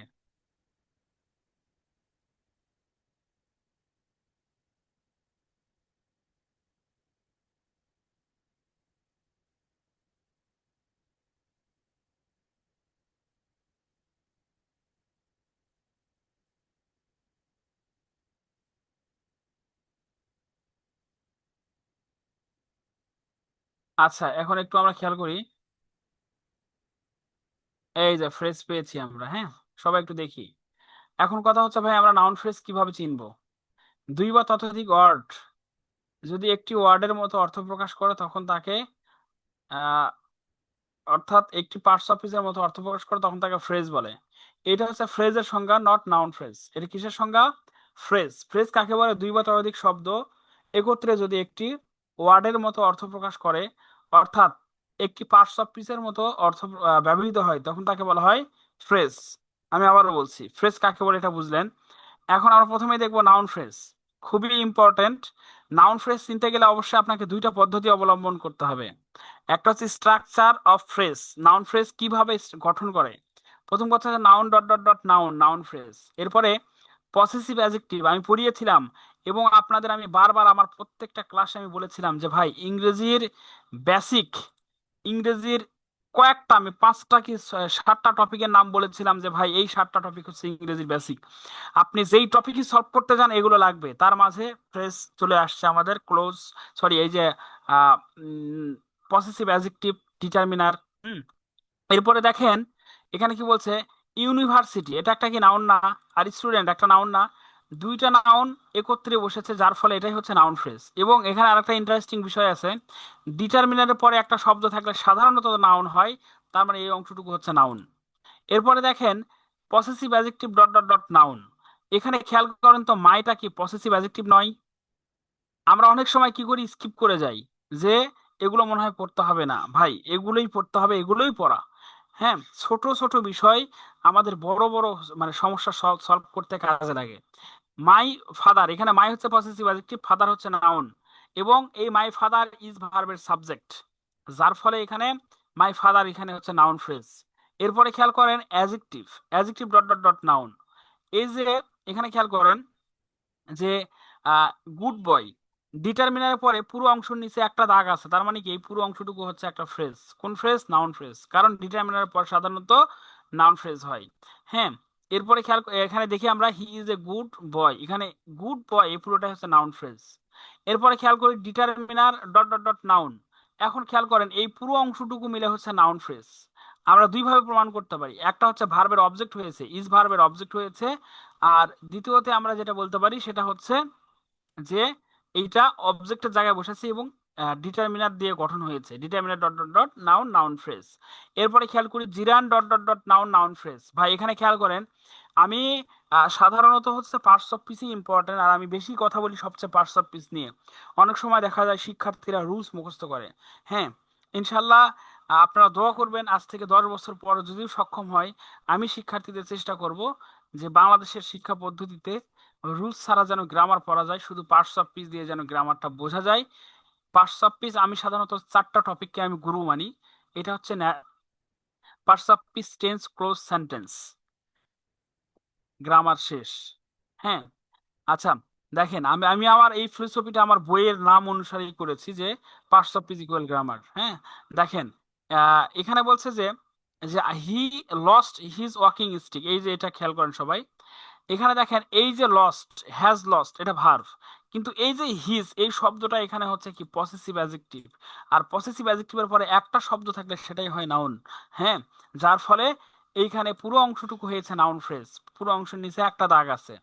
এরপরে খেয়াল করেন participle dot dot dot noun noun phrase, এখানে খেয়াল করেন এটা ভার্ব, ইজ কি ভার্ব না, এখানে ইজ ভার্ব, এবং দি হচ্ছে ডিটারমিনার। আমি আপনাদের ওই যে নাউন, সরি আমি আপনাদের মনে হয় অ্যাডজেক্টিভ পড়ানোর সময় এটা পড়িয়েছিলাম, যে ডিটারমিনার এরপরে যদি একটা শব্দ থাকে তারপরে ভার্ব, প্রিপজিশন অথবা অন্য যে কোনো ওয়ার্ড যদি থাকে, তাহলে মাঝখানে যে অংশটুকু থাকবে এটা হচ্ছে হয় নাউন, সাধারণত একটা শব্দ যদি হয়। তার মানে মুভিং ফ্যান পুরো নিচে একটা দাগ আছে, তার মানে পুরো অংশটুকু হচ্ছে একটা শব্দ ধরা হয়েছে, যার ফলে এখানে মুভিং ফ্যান এখানে নাউন। দুইভাবে আমরা ব্যাখ্যা করতে পারি, একটা ডিটারমিনার, ডিটারমিনারের পরে একটা শব্দ আছে, তারপরে কি আছে, ভার্ব আছে। এরপরে খেয়াল করেন টু প্লাস ভার্ব, যেমন I am going to read, এখানে টু রিড এটা এখানে হচ্ছে নাউন বা noun phrase, to read another new book. হ্যাঁ, ইনফিনিটিভ অর্থাৎ টু প্লাস ভার্ব। প্রিয় শিক্ষার্থী আমি আশা করছি এটা আপনারা বুঝতে পেরেছেন। আচ্ছা, এরপরে এটা আমি আপনাদের ওই যে নাউন ফ্রেজ যখন যখন আপনাদের পড়িয়েছিলাম ওই যে হচ্ছে সাবজেক্ট ভার্ব এগ্রিমেন্ট, তখন আমি এটা পড়িয়েছিলাম প্রিপজিশন দিয়ে কখনোই নাউন ফ্রেজ হয় না, প্রিপজিশন সর্বদাই তার পরের নাউনের সাথে অর্থ দিয়ে থাকে। হ্যাঁ, যার ফলে দেখেন এই অংশটুকু নাউন ফ্রেজ নয়, প্রিপজিশন দিয়ে শুরু হয়েছে, যার ফলে এটা এই ভার্বের উপর কোনো ইফেক্ট ফেলতে পারবে না। এই ভার্বের সাবজেক্ট হচ্ছে দা ফ্লোক, দা ফ্লোকটা সিঙ্গুলার হয়, ভার্ব হয়েছে ইজ। আচ্ছা, এটা আমি আপনাদের আলোচনা করেছিলাম হচ্ছে ওই যে সাবজেক্ট ভার্ব এগ্রিমেন্টের, যদি মনে না থাকে কখনো আমাদের রেকর্ডে, ক্লাসগুলো রেকর্ডের আছে, 1 মাস মনে হয় থাকবে, আপনারা দেখতে পারেন। এখন আমরা আসি অ্যাডভার্বাল ক্লোজ। একটা ক্লোজ যদি আপনি বুঝতে পারেন বাকি ক্লোজগুলো আপনার জন্য সহজ হবে, কেন ওই ক্লোজটাকে আপনি বাদ দিতে পারবেন। বাট আপনার মাঝে যদি কোনো কনফিউশন থাকে তাহলে ওই ক্লোজ আপনি কখনোই বাদ দিতে পারবেন না। যার ফলে এখানে আমি অথেন্টিক তথ্যগুলো উপস্থাপন করেছি যেন আপনি একটা ফ্রেজ ফ্রেজ বুঝে আর একটা ফ্রেজকে আপনি বাদ দিতে পারেন। অ্যাডভার্বাল ফ্রেজ কি? কিছু শব্দ এ গ্রুপ অফ ওয়ার্ড যদি ভার্ব এর কাজ করে তখন তাকে ভার্ব, সরি, এটা ভার্বাল ফ্রেজ, তখন তাকে ভার্ব বলে। যেমন লুক ফর, লুক ফর মানে কি? কোনো কিছু খোঁজা। যার ফলে এখানে এই লুক ফরটা পুরো অংশ মিলে হয়েছে একটা ভার্বাল ফ্রেজ। যেমন ডু ওয়ান, এই পুরো অংশ মিলে হচ্ছে একটা ভার্বাল ফ্রেজ। এরপর লুক আফটার, লুকস আফটার, এটা হচ্ছে ভার্বাল ফ্রেজ। যখন দেখা যায় ওই যে আমরা গ্রুপ ভার্ব গুলো পড়ি না, সাধারণত এই গ্রুপ ভার্ব গুলো আমাদের কাছে অ্যাডভার্ব হিসেবে, সরি, ভার্বাল ফ্রেজ হিসেবে কাজ করে। হ্যাঁ, কারণ লুকের পরে লুকের পরে ফর আসার ফলে আর অর্থটা চেঞ্জ হয়ে গেছে। লুক মানে তাকানো, আর লুক ফর মানে হচ্ছে অনুসন্ধান করা। হ্যাঁ, আচ্ছা, ভার্ব, আমি আশা করবো যে ভার্বাল ফ্রেজ কারো কোনো সমস্যা হবে না, কারণ এর শুরুতে একটা ভার্ব থাকবেই, ফাইনাইট ভার্ব থাকবে, অবশ্যই ফাইনাইট ভার্ব থাকবে, হ্যাঁ, নন ফাইনাইট না। আচ্ছা, এখন একটু দেখি যে জটিল বিষয় অ্যাডভার্বাল ফ্রেজ। প্রিয় শিক্ষার্থী, আমরা একটু সবাই একটু মনোযোগী হই, হ্যাঁ, সবাই একটু দেখি অ্যাডভার্বাল ফ্রেজ কি বলছে। যে প্রথম কথা হচ্ছে অ্যাডজেক্টিভ, অ্যাডভার্ব অ্যাডজেক্টিভ এন্ড সেন্টেন্সকে মডিফাই করে, অর্থাৎ অ্যাডজেক্টিভ অ্যাডভার্ব কাকে কাকে মডিফাই করে এটা আমাদের মাথায় রাখতে হবে। অ্যাডভার্ব মডিফাই করে সেন্টেন্সকে, অ্যাডভার্বকে অ্যাডজেক্টিভকে, হ্যাঁ, এবং ভার্বকে। তার মানে অ্যাডভার্বাল ফ্রেজও ঠিক সেম কাজ করতে পারবে। আর দ্বিতীয় কথা হচ্ছে আমাদের অ্যাডভার্ব বের করতে গেলে আমাদের কিছু বেসিক কোশ্চেন করতে হয়, এখানেও আমাদের সেম ভাবে কিছু বেসিক কোশ্চেন করতে হবে। যেমন হাউ, কিভাবে বা কেমন করে, হোয়ার কোথায়, হোয়েন কখন, হয় কেন, এই শব্দগুলো দিয়ে আমাদের প্রশ্ন করতে হবে। যখন এই শব্দগুলো দিয়ে আমরা প্রশ্ন করব তখনই আমরা বুঝতে পারবো যে এই অংশটুকু কোন ফ্রেজ। সাধারণত অ্যাডজেক্টিভ অ্যাডভার্বাল ফ্রেজ প্রিপজিশন দিয়ে শুরু হয়। এখনই আমাদের কনফিউশনের সময়, আমি আবারও বলছি, এখনই আমাদের কনফিউশনের সময়। কিন্তু কনফিউশন হবে না যদি আমার সংক্ষেপ, আমি দুইটা কথা বলবো, সেই দুইটা কথা যদি কেউ নোট করে একটু চিন্তা করতে পারেন, হ্যাঁ, তাহলে এটা ক্লিয়ার হয়ে যাবে। এবং adverb dot dot dot adverb, এভাবে নাউন অ্যাডভার্বাল ফ্রেজ গঠিত হয়, হ্যাঁ। আচ্ছা, এখন একটু খেয়াল করি, দেখেন যে এখানে বলছে our class beings in January. এখানে বিংস এর পরিবর্তে আমি স্টার্স দেই, তাহলে আরো বুঝতে সুবিধা হবে।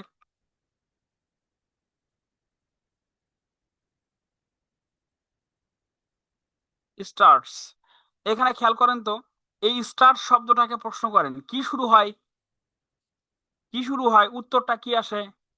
যে জানুয়ারিতে, জানুয়ারিতে এর এই শব্দ উত্তর আসে? আসে না। এখানে যদি আওয়ার আমরা ক্লাস।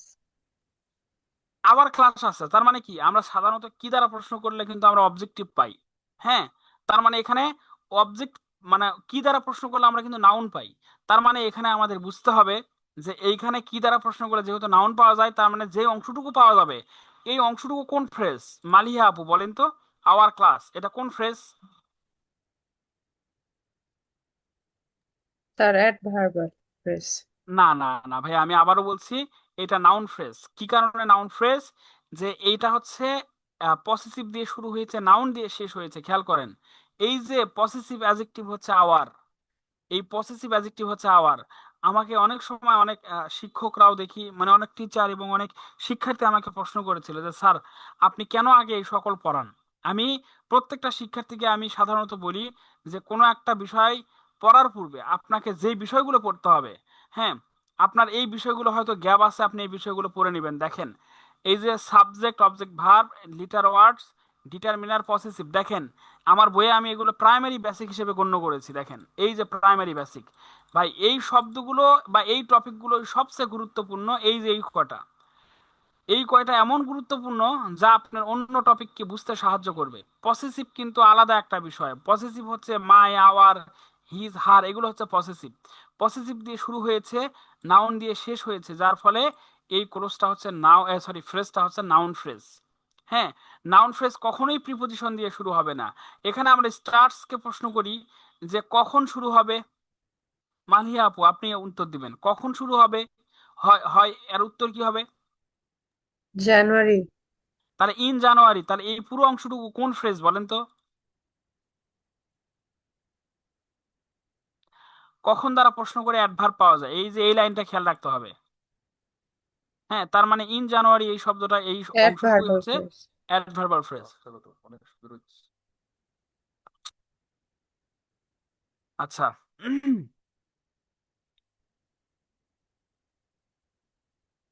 আচ্ছা, এরপর আমরা একটু খেয়াল করি যে এখানে দেখেন শহীদুল রিডস কোয়াইট ক্লিয়ারলি। এখানে খেয়াল করেন যে কোয়াইট এটা হচ্ছে অ্যাডভার্ব, আবার ক্লিয়ারলি এই শব্দটাও কি বলেন তো, অ্যাডভার্ব। দুইটা অ্যাডভার্ব একত্র হয়েছে। এই পুরো অংশের নিচে যদি আমি এখন একটা দাগ দেই, এই পুরো অংশটুকু কি হবে বলেন তো? পুরো অংশটুকু হচ্ছে অ্যাডভার্বাল ফ্রেজ। কিভাবে দেখেন, শহীদুল রিডস, এখানে যদি আমরা কি দিয়ে প্রশ্ন করি, কি পরে, উত্তর কি এই অংশটুকু আসে? আমাদের বাদ দিতে হবে। যদি উত্তর এই অংশটুকু কি দিয়ে করলে না আসে, তার মানে এটা নাউন ফ্রেজ না, তার মানে একটা বাদ দিতে পেরেছি। এবং নাউন ফ্রেজ হতে গেলে কি দিয়ে শুরু হতে হবে? নাউন। নাউন দিয়েও শুরু হয় নাই। হ্যাঁ, এখন এখানে এই যে কোয়াইট ক্লিয়ারলি সম্পূর্ণ বলছে এখানে শহীদুল রিডস কোয়াইট ক্লিয়ারলি, বলছে সে সম্পূর্ণ ক্লিয়ারলি বলতে এখানে বোঝাচ্ছে হচ্ছে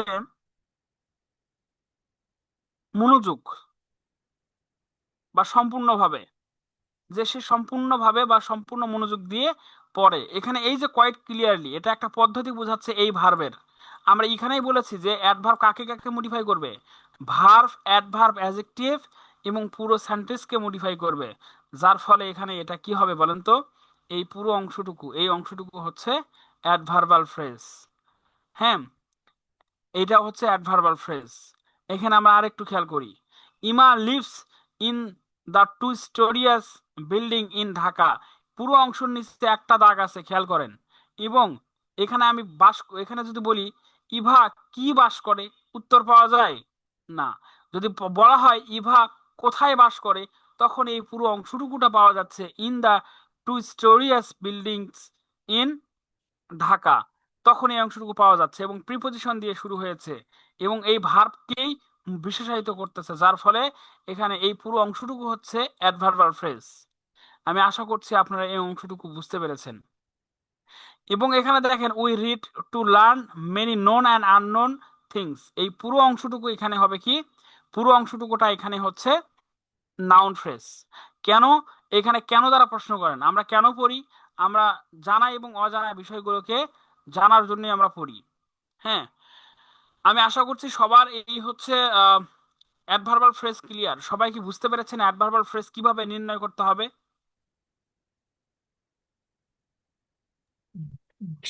জি স্যার। Okay, thank you. আচ্ছা, এখন আমরা একটু দেখি অ্যাডজেক্টিভ ফ্রেজ। অ্যাডজেক্টিভ অর্থে কি বলছে এখানে, নাউনের পূর্বে বসে নাউন বা প্রোনাউনকে মডিফাই করে, অর্থাৎ নাউন বা প্রোনাউনের পূর্বে বসে নাউন বা প্রোনাউনকে মডিফাই করে, সেটাই তো অ্যাডজেক্টিভ।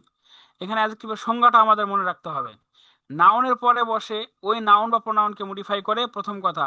লিঙ্কিং ভাবে পরে বসে। এখন আমরা একটু দেখি, এখানে খেয়াল করেন, a man, a woman with a veil over her body, এই পুরো অংশটুকু আমরা এখন দেখি, এইটা হচ্ছে ভার্ব।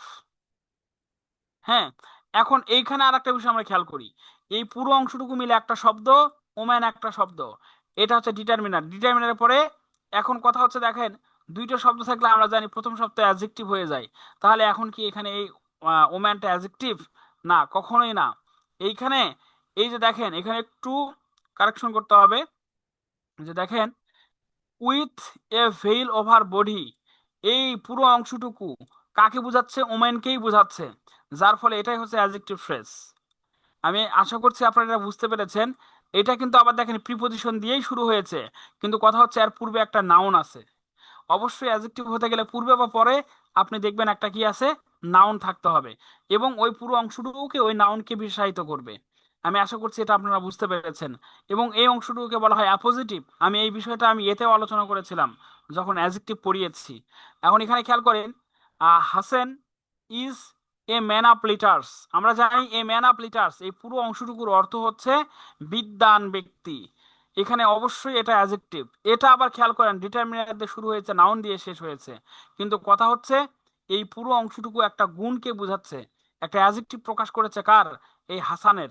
হাসানের একটা কি বোঝাচ্ছে, সরি, হাসানের এখানে গুণ বোঝাচ্ছে, হাসানের ব্যক্তি কেমন এখানে বোঝাচ্ছে যে সে জ্ঞানী, মানে এখানে নাউনকে বোঝাচ্ছে। যখন কোনো ওয়ার্ড নাউনকে মডিফাই করে তাহলে অবশ্যই সেটা কি হবে, নাউন ফ্রেজ হতে হবে। আমাদের ফ্রেজ এবং ক্লোজ নির্ণয় এমন একটা বিষয়, আপনার অনেক সুদক্ষ হতে হবে পার্টস অফ স্পিচ বিষয়ে। হ্যাঁ, এরপরে খেয়াল করেন, the people in the room, এই যে ইন দ্য রুম, এই ইন দ্য রুম কি, এই যে স্টুড আপ এটা বুঝাইছে মানে দাঁড়ানো।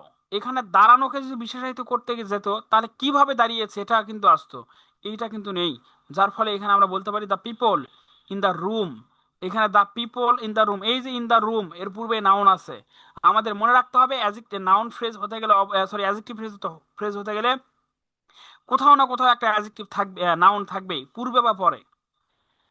এবং আপনি যদি এখানে প্রশ্ন করেন হোয়ার, হাউ দিয়ে, কিভাবে, কখন, কোথায় দিয়ে প্রশ্ন করেন, উত্তর পাওয়া যাবে না ইন দা রুম দিয়ে।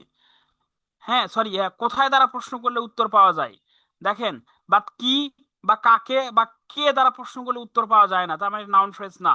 হ্যাঁ, তার মানে এখানে দেখেন ইন দা রুম, সরি এখানে আর একটা বিষয় আছে, ইন দা রুম, কোথায় ইন দা রুম, তার মানে এটা অ্যাডভার্বাল ফ্রেজ হতে পারে কিনা।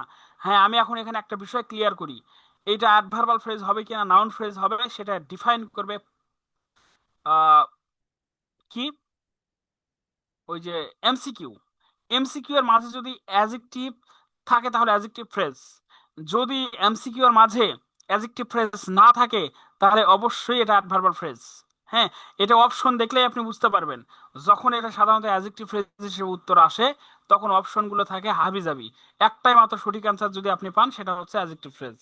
হ্যাঁ, আচ্ছা, আমি এই যে আপনাদের শেষ করে আমি নৈর্ব্যক্তিকে যাচ্ছি। নৈর্ব্যক্তিক সবচেয়ে গুরুত্বপূর্ণ মাধ্যম এটা বোঝার। আর কনজাংশন ফ্রেজ হচ্ছে দুইটা কনজাংশন থাকবে, দুইটা কনজাংশন মিলে একটা কনজাংশন যখন হবে তখন, যেমন as well as, such as soon as, but also, হ্যাঁ, অ্যাজ ডট ডট অ্যাজ, এগুলোই হচ্ছে কি কনজাংশনাল ফ্রেজ।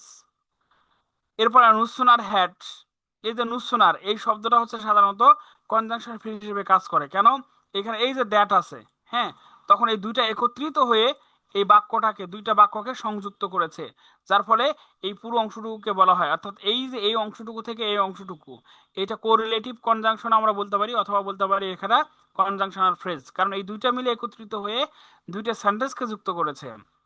আচ্ছা, ওইটা গুরুত্বপূর্ণ না, আমি এই যে প্রিপজিশনাল ফ্রেজটা একটু আলোচনা করি। বলছে যদি ফ্রেজ সম্পূর্ণভাবে একক কোনো প্রিপজিশনের অর্থ বহন করে তখন সেটা হবে প্রিপজিশনাল ফ্রেজ। অনেক সময় অপশনের ওপর নির্ভর করে, অপশনে যদি অ্যাডভার্বাল ফ্রেজ না থাকে তাহলে অধিকাংশ সময় তা প্রিপজিশনাল ফ্রেজ হয়। আমি আবারও বলছি, এটা অপশনের উপর ডিপেন্ড করবে।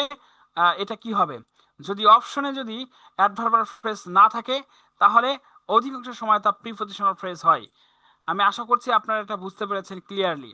অপশনের উপর ডিপেন্ড করবে। দেখেন যে he is in front of me, পুরো অংশটুকুকে মানে রিপ্লেস করা যায় বিফোর দিয়ে। বিফোর, দেখেন এই পুরো অংশ নিচে বিফোর বসান, পুরো অংশ নিচে আপনি বিফোর বসাবেন, অ্যান্সার হয়ে যাবে। বিফোর কিন্তু একটা কি প্রিপজিশন। হ্যাঁ, কিন্তু এখানে খেয়াল করেন, I supported him for the sec of friends, এখানে পূর্বে একটা প্রিপজিশন আছে, পরে একটা প্রিপজিশন। যদি পূর্বে আর পরে প্রিপজিশন থাকে আপনি এটা ধরেই নেবেন 100% এটা প্রিপজিশনাল ফ্রেজ। হ্যাঁ, এখানে দেখেন ফর দা বাস, এই অংশটুকু, এখন কথা হচ্ছে ফর দা বাস, এটা আমি বলছি এখানে where we were waiting for the bus, এই পুরো অংশটুকু কিসের জন্য অপেক্ষা করতেছি, বাসের জন্য। এখানে পুরো অংশটুকু প্রিপজিশনাল ফ্রেজ। এখন কথা হচ্ছে উই ওয়েটিং ফর, আমরা কোনো কিছুর জন্য অপেক্ষা করতেছি। এখন বিষয় হচ্ছে এটা অপশনের উপর ডিপেন্ড করবে যে অপশনে কি আছে। অপশনে যদি প্রিপজিশনাল ফ্রেজ না থাকে তাহলে অ্যাডভার্বাল ফ্রেজ। ওকে, এখন একটা অপশন আমরা এখানে খেয়াল করি, সবাই একটু দেখেন এখানে কি বলছে, যে please try to think out of the box. এইখানে বলেন তো যে try to think of the box, এই অংশটুকু কোন ফ্রেজ হবে? Positional phrase. দেখেন এখানে কিন্তু অ্যাডভার্ব নাই, খেয়াল করেছেন কি, অ্যাডভার্ব কিন্তু নাই অপশনে। যদি অ্যাডভার্বাল ফ্রেজ হয় তাহলে অবশ্যই আর পরে কি থাকবে না, এরপরে এখানে অপশনের মাঝে যেহেতু এটা প্রিপজিশনাল ফ্রেজও হতে পারছে অ্যাডভার্বাল ফ্রেজও হতে পারছে, যার ফলে এরপরে প্রিপজিশন থাকে না, থাকবে না।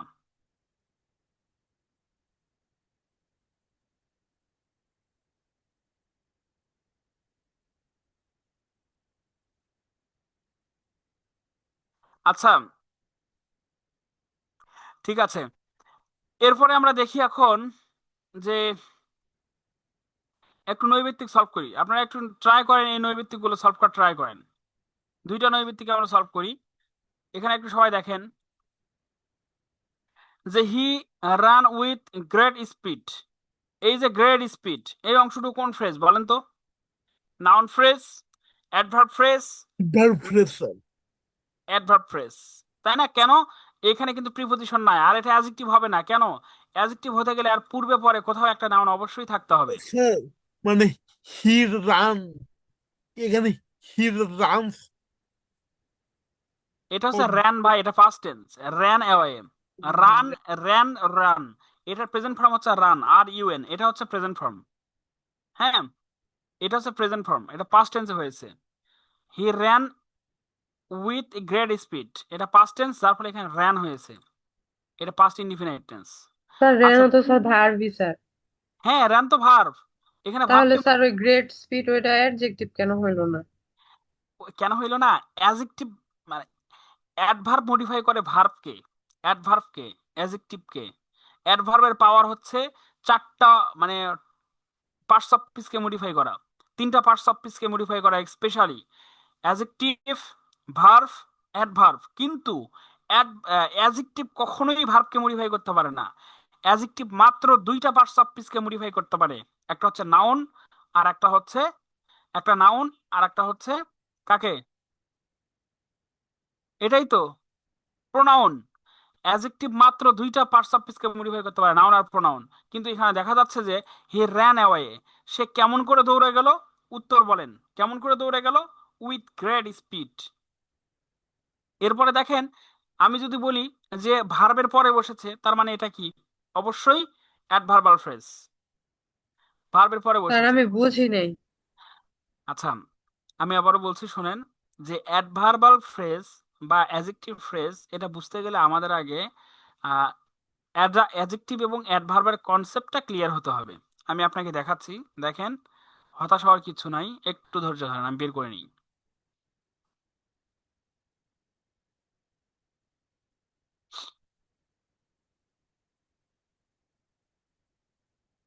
আচ্ছা, এইখানে খেয়াল করেন তো কি বলছে এখানে। আগে অ্যাডভার্বটা বুঝতে হবে আপনাকে। বলছে যে সকল ওয়ার্ড বাক্যের মাঝে ভার্ব, অ্যাডভার্ব, অ্যাডজেক্টিভ এবং পুরো সেন্টেন্সকে মডিফাই করে, তাই কি বলা হয়? অ্যাডভার্ব বলা হয়। অ্যাডভার্ব। আচ্ছা, কিন্তু এখানে খেয়াল করেন তো কি বলছে, অ্যাডজেক্টিভ। বলছে যে সকল ওয়ার্ড, যে সকল ওয়ার্ড নাউন অথবা প্রোনাউনের পূর্বে বসে, সেই নাউন বা প্রোনাউনের দোষ, গুণ, সংখ্যা, পরিমাণ ইত্যাদি বোঝায়, তাকে বলা হয় কি? অ্যাডজেক্টিভ। তার মানে এখানে আমরা ক্লিয়ার যে অ্যাডজেক্টিভের পূর্বে বা পরে অবশ্যই নাউন থাকতে হবে বা প্রোনাউন থাকতে হবে। এবং অ্যাডজেক্টিভ কাকে মডিফাই করে? নাউনকে মডিফাই করে শুধু। অ্যাডজেক্টিভ কাকে মডিফাই করে? নাউন অথবা প্রোনাউনকে মডিফাই করে। আমার কথা কি ক্লিয়ারলি বুঝতে পেরেছেন? এবং কোথায় বসবে, কোথায় বসে এটা? অ্যাডজেক্টিভ কোথায় বসবে? নাউন বা প্রোনাউনের পূর্বে বা পরে। কিন্তু এখানে বলছে দেখেন, অ্যাডভার্ব মানে ভার্বকে মডিফাই করে অ্যাডভার্ব। অ্যাডভার্ব কোথায় বসে দেখেন, অ্যাডভার্ব বসে হচ্ছে, দেখেন অ্যাডভার্ব বসে ভার্বের পরে, এই যে ভার্বের পরে বসতে পারে। হেল্পিং ভার্ব আর মেইন ভার্বের মাঝখানে বসতে পারে, এই যে জাস্ট, হ্যাজ জাস্ট গন। এরপরে বলছে অ্যাডজেক্টিভের পূর্বে বসতে পারে, এই যে স্ট্রমি, এর পূর্বে বসে আছে এখানে ভেরি। ভেরিটা হচ্ছে কি বলেন তো? অ্যাডভার্ব। এরপরে খেয়াল করেন, সেন্টেন্সের শুরুতে বসতে পারে, এই যে প্রবাবলি, এটা হচ্ছে অ্যাডভার্ব। আপনাকে অ্যাডজেক্টিভ ফ্রেজ বা অ্যাডভার্বাল ফ্রেজ বুঝতে গেলে আপনাকে এই অ্যাডজেক্টিভ এবং অ্যাডভার্বাল কনসেপ্টটা ক্লিয়ার করতে হবে, নাউনের কনসেপ্ট ক্লিয়ার করতে হবে। হ্যাঁ, আপনি কি এখান থেকে বুঝতে পেরেছেন আমি আপনাকে কি বুঝাতে চাচ্ছি? আমি আপনাকে বুঝাতে চাচ্ছি যে এই জায়গায় এই শব্দটা দুই দিক থেকেই এটা হচ্ছে অ্যাডভার্বাল ফ্রেজ। প্রথম দিক হচ্ছে, আমি র্যানকে কোথায় দ্বারা প্রশ্ন করতেছি। আমি আপনাকে আরেকটা জিনিস দেখাই, দেখেন এখানে, দেখেন তো কি বলেছে এখানে।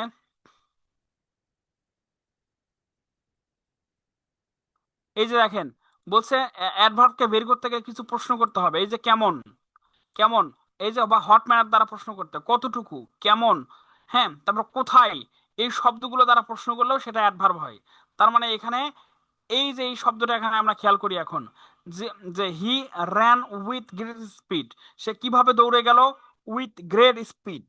হ্যাঁ, আবার যদি আমি প্রশ্ন করি, এখানে আবার যদি দেখি যে কোথায় বসেছে, ভার্বের পরে বসেছে, তার মানে এই অংশটুকু হচ্ছে অ্যাডভার্বাল ফ্রেজ, এটা অ্যাডজেক্টিভ না। মালিহা আপু, আপনি কি বুঝতে পেরেছেন? জি স্যার। না, বুঝতে না পারলে আপনি কখনোই বলবেন না জি স্যার, আপনি প্রয়োজনে আবার না বলবেন, আমি আবারও আলোচনা করব, সমস্যা নেই। না স্যার, বুঝতে পারছি। ওকে, হ্যাঁ সেটাই। আচ্ছা, এরপরে দেখি আমরা, হি ওয়ার্কড উইথ ওয়াল সিনসিয়ারিটি, এইটা কোন ফ্রেজ হবে এখানে বলেন তো?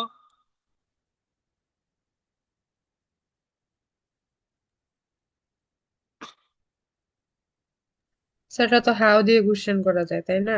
হ্যাঁ, হাউ দিয়ে কোশ্চেন করা গেলে অবশ্যই অ্যাডভার্ব পাওয়া যাবে, জি আমার স্যার। এটা অ্যাডভার্বাল ফ্রেজ। ওকে, তারা মোটামুটি আমরা একটু অ্যাডভার্বাল ফ্রেজটা বুঝতে পেরেছি ভাই।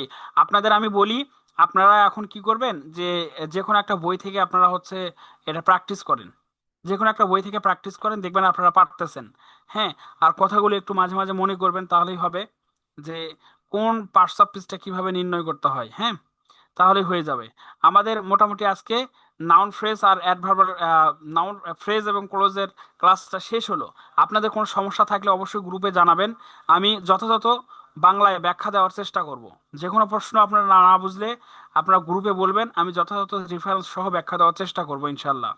হ্যাঁ, এরপরে আমাদের যে বিষয়টা এখন পড়তে হবে সেটা হচ্ছে, উম এটা আমি আজকে শেষ করে দিই, আর একটা টপিক আমাদের বোঝাতেই হবে। আচ্ছা, এই যে ড্যাংলিং মডিফায়ার, সহজ একটা টপিক। ড্যাংলিং মডিফায়ারও বুঝতে গেলে আপনাকে অ্যাডভার্ব আর অ্যাডজেক্টিভ বুঝতে হবে। ইনভার্সন, আচ্ছা আমি আপনাদের আজকে ড্যাংলিং মডিফায়ারটাই আলোচনা করি।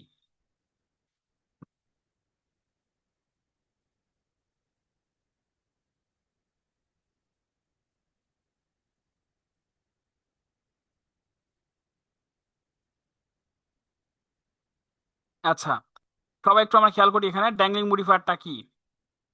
দেখেন যে ড্যাংলিং শব্দের অর্থ হচ্ছে ঝুলন্ত বা দোলায়মান। ড্যাংলিং মডিফায়ার শেখার মূল মন্ত্র হচ্ছে, মডিফায়ার যাকে মডিফাই করে করবে, সরি, যাকে মডিফাই করবে তাকে সবসময় মডিফায়ারের পাশেই বসাতে হবে, অর্থাৎ যে ওয়ার্ড যে ওয়ার্ড যাকে মডিফাই করবে ঠিক তার পাশেই বসাতে হবে, তাছাড়া হবে না। এখানে খেয়াল করেন, এখানে উদাহরণ দেখেন, যে এখানে খেয়াল করেন সবাই, stealing, after stealing the watch, after stealing the watch the police caught the thief.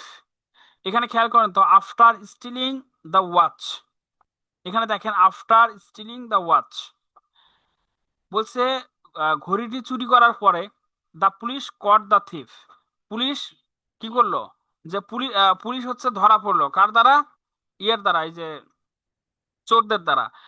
এইখানে এখানে বোঝাচ্ছে যে এই ওয়ার্ডটা কাকে মডিফাই করেছে, পুলিশকে, তাই না? যে ওয়ার্ড যাকে মডিফাই করে ঠিক তার পাশেই বসে।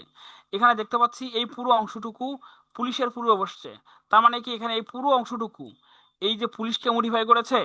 যদি পুলিশকে মডিফাই করে তার মানে এখানে বোঝা যাচ্ছে পুলিশই চুরি করলো, যে পুলিশ ঘড়িটা চুরি করলো, আবার পুলিশই চোর ধরলো। বিষয়টা এমন বোঝাচ্ছে না, কিন্তু বিষয় হচ্ছে যে আসলে এটা এইরকম ভাবে সেন্টেন্সটা, after stealing the watch the thief was caught by the police, এইটা সঠিক অ্যান্সার, কারণ এই অংশটুকু মডিফাই করেছে হচ্ছে কাকে, এই যে দ্য থিফকে। যার ফলে এখানে দ্য থিফটা হচ্ছে কি বলেন তো, দ্য থিফটা হচ্ছে এখানে আহ এই দ্য থিফটা হচ্ছে নাউন, এই নাউনকে মডিফাই করেছে, যার ফলে এটা এইখানে বসানো হচ্ছে যুক্তিসঙ্গত। তার মানে ড্যাংলিং মডিফায়ার থেকে কোশ্চেন আসলে একটু জটিল কোশ্চেনই হবে, যে ওয়ার্ড যাকে মডিফাই করবে ঠিক তার পাশেই বসাতে হবে। এখানে আমি আরো কিছু উদাহরণ দিচ্ছি, দেখেন, হোয়েল ড্রাইভিং, এই সেন্টেন্সটা খেয়াল করেন সবাই। While driving to work, a car accident was witnessed on the highway. এইখানে দেখেন বলছে এ কার, এখানে কাকে অভিযুক্ত করা হয়েছে বলেন তো?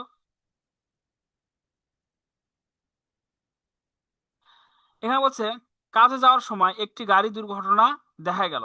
এখন এখন খেয়াল করেন তো, যে বলছে হোয়াইল ড্রাইভিং টু ওয়ার্ক, বলছে কাজে যাওয়ার সময় এ কার অ্যাক্সিডেন্ট, আচ্ছা গাড়ি কি নিজে নিজে অ্যাক্সিডেন্ট হয়ে গেছে?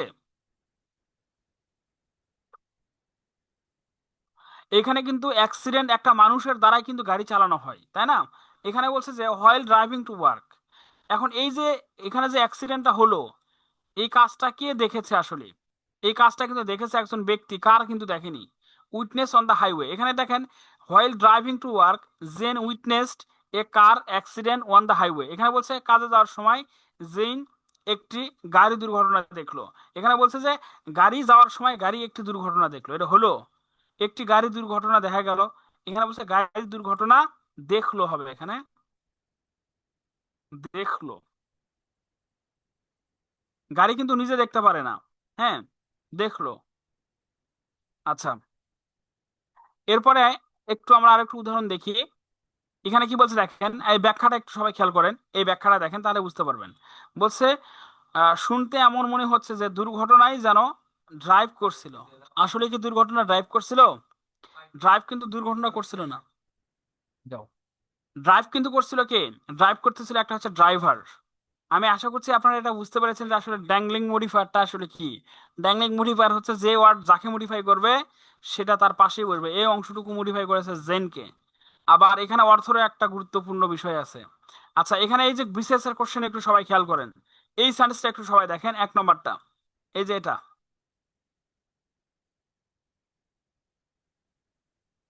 আপনারা যারা আছেন একটু দুই নম্বর এখানে একটু এক নম্বরটা সলভ করেন।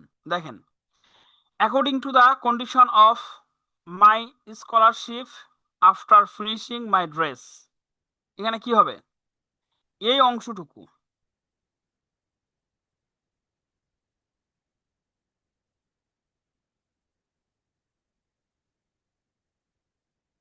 এখানে কোনটা সঠিক হবে বলেন?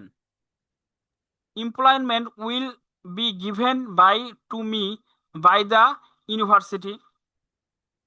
স্যার আমার তো মনে হচ্ছে ডি সঠিক হবে। হ্যাঁ, ডি সঠিক হবে, কারণ এখানে বলছে according to the condition my of my scholarship, বলছে আমার, বলছে যে তাদের একটা শর্ত ছিল এমন যে আমার পড়াশোনার ডিগ্রি শেষ হলে এবং আমি স্কলারশিপ পাইলে I will be employed by the university, অর্থাৎ ইউনিভার্সিটি আমাকে কি করবে? এমপ্লয় হিসেবে নিবে। বাট বাকি যে অর্থগুলো আছে সেই অর্থগুলো একটাও যুক্তিসঙ্গত না। হ্যাঁ, যে এই ওয়ার্ডটা যাকে মডিফাই করবে, এই এই ওয়ার্ড, এই পুরো অংশটুকু যাকে মডিফাই করবে সেটা একটাও এখানে সাবজেক্টে নেই, একটাও সাবজেক্টে নেই। হ্যাঁ, the university will employ me হবে, এটা হবে না।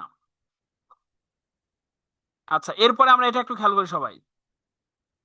হি was a rather disagreeable man, here the underline word, এখানে আন্ডারলাইন ওয়ার্ড হচ্ছে আমি বলি,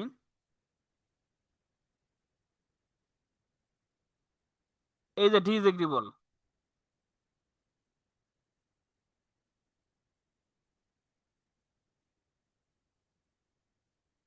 আর এটা এডজেক্টিভ হবে। অ্যাডজেক্টিভ হবে, ইয়েস।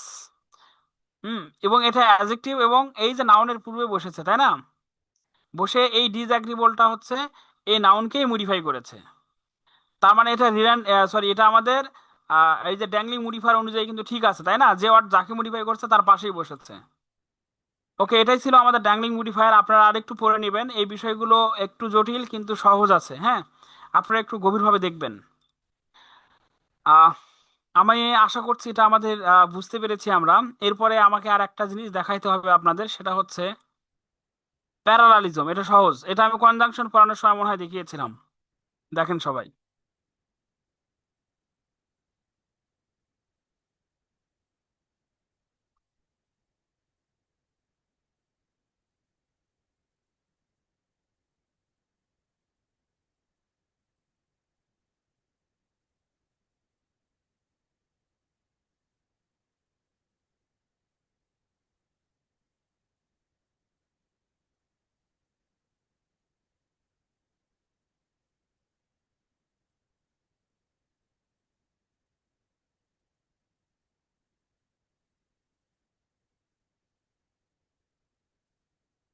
আচ্ছা দেখেন, আমি প্যারালালিজমটা আমি এভাবে বুঝাই,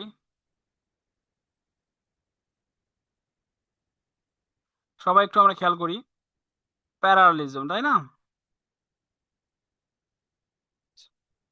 আপনারা কি আছেন না ঘুমিয়ে পড়েছেন? জি স্যার, আচ্ছা স্যার। আচ্ছা, প্যারালালিজম হচ্ছে সমান্তরালতা তাই না, এটাই তো এর অর্থ। এখন কথা হচ্ছে যে আমাদের মনে রাখতে হবে যে অ্যাডজেক্টিভের পূর্বে বা সরি কনজাংশনের কিসের,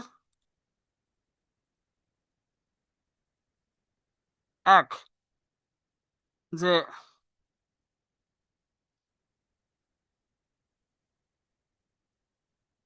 কনজাংশনের কোথায় পূর্বে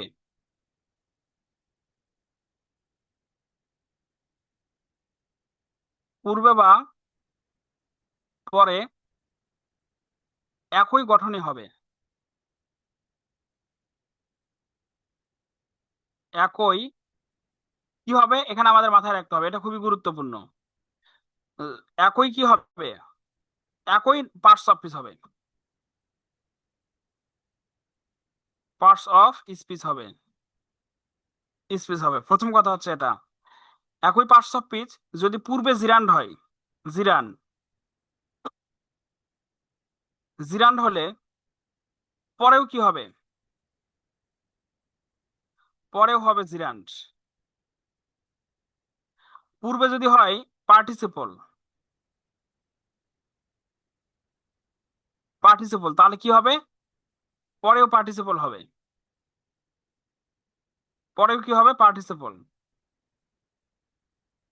হ্যাঁ, আমি এখানে প্রথমে পাস্ট অফ স্পিচ কেন রাখলাম, পূর্বে অ্যাডজেক্টিভ হলে পরেও অ্যাডজেক্টিভ হবে। এখানে আমি একটা উদাহরণ দেই, দেখেন তাহলে বুঝতে পারবেন। প্যারালালিজম সহজ, এইটুকু বুঝলে প্যারালালিজম এনাফ। হ্যাঁ, দেখেন এক্সাম্পল, সবাই একটু খেয়াল করি, যে he likes to cook and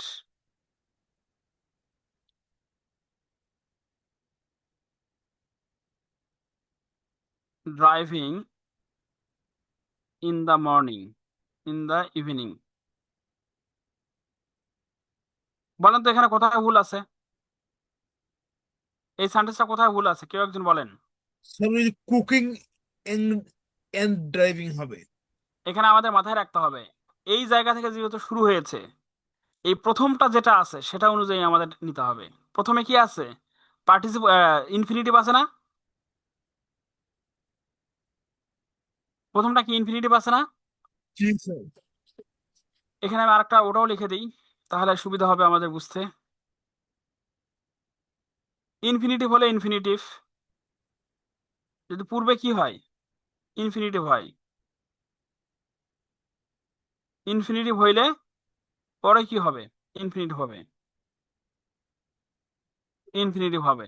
হ্যাঁ, তার মানে এখানে আমরা দেখতে পাচ্ছি টু কুক, এখানে আছে টু কুক, এইখানে হবে কি বলেন তো, এইটা হবে এখানে হচ্ছে to drive, drive.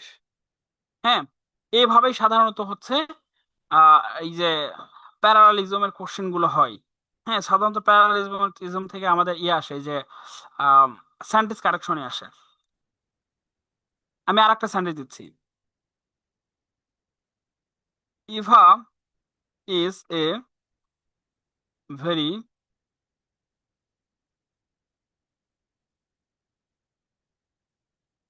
Talented and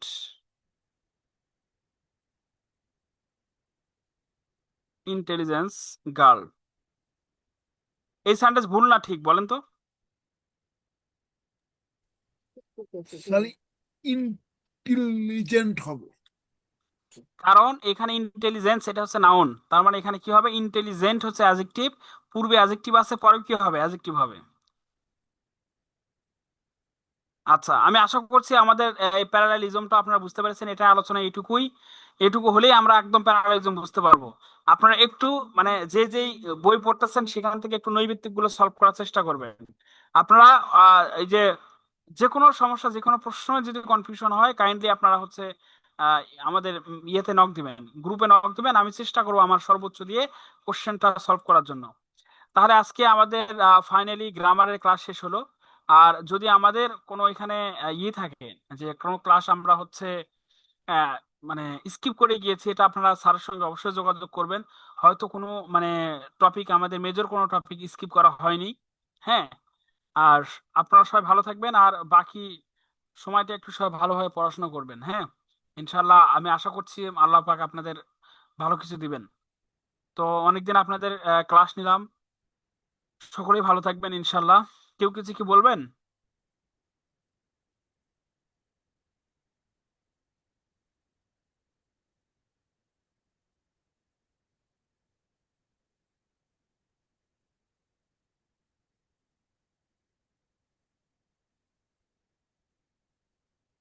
আচ্ছা, তাহলে আমি লিভ নিচ্ছি।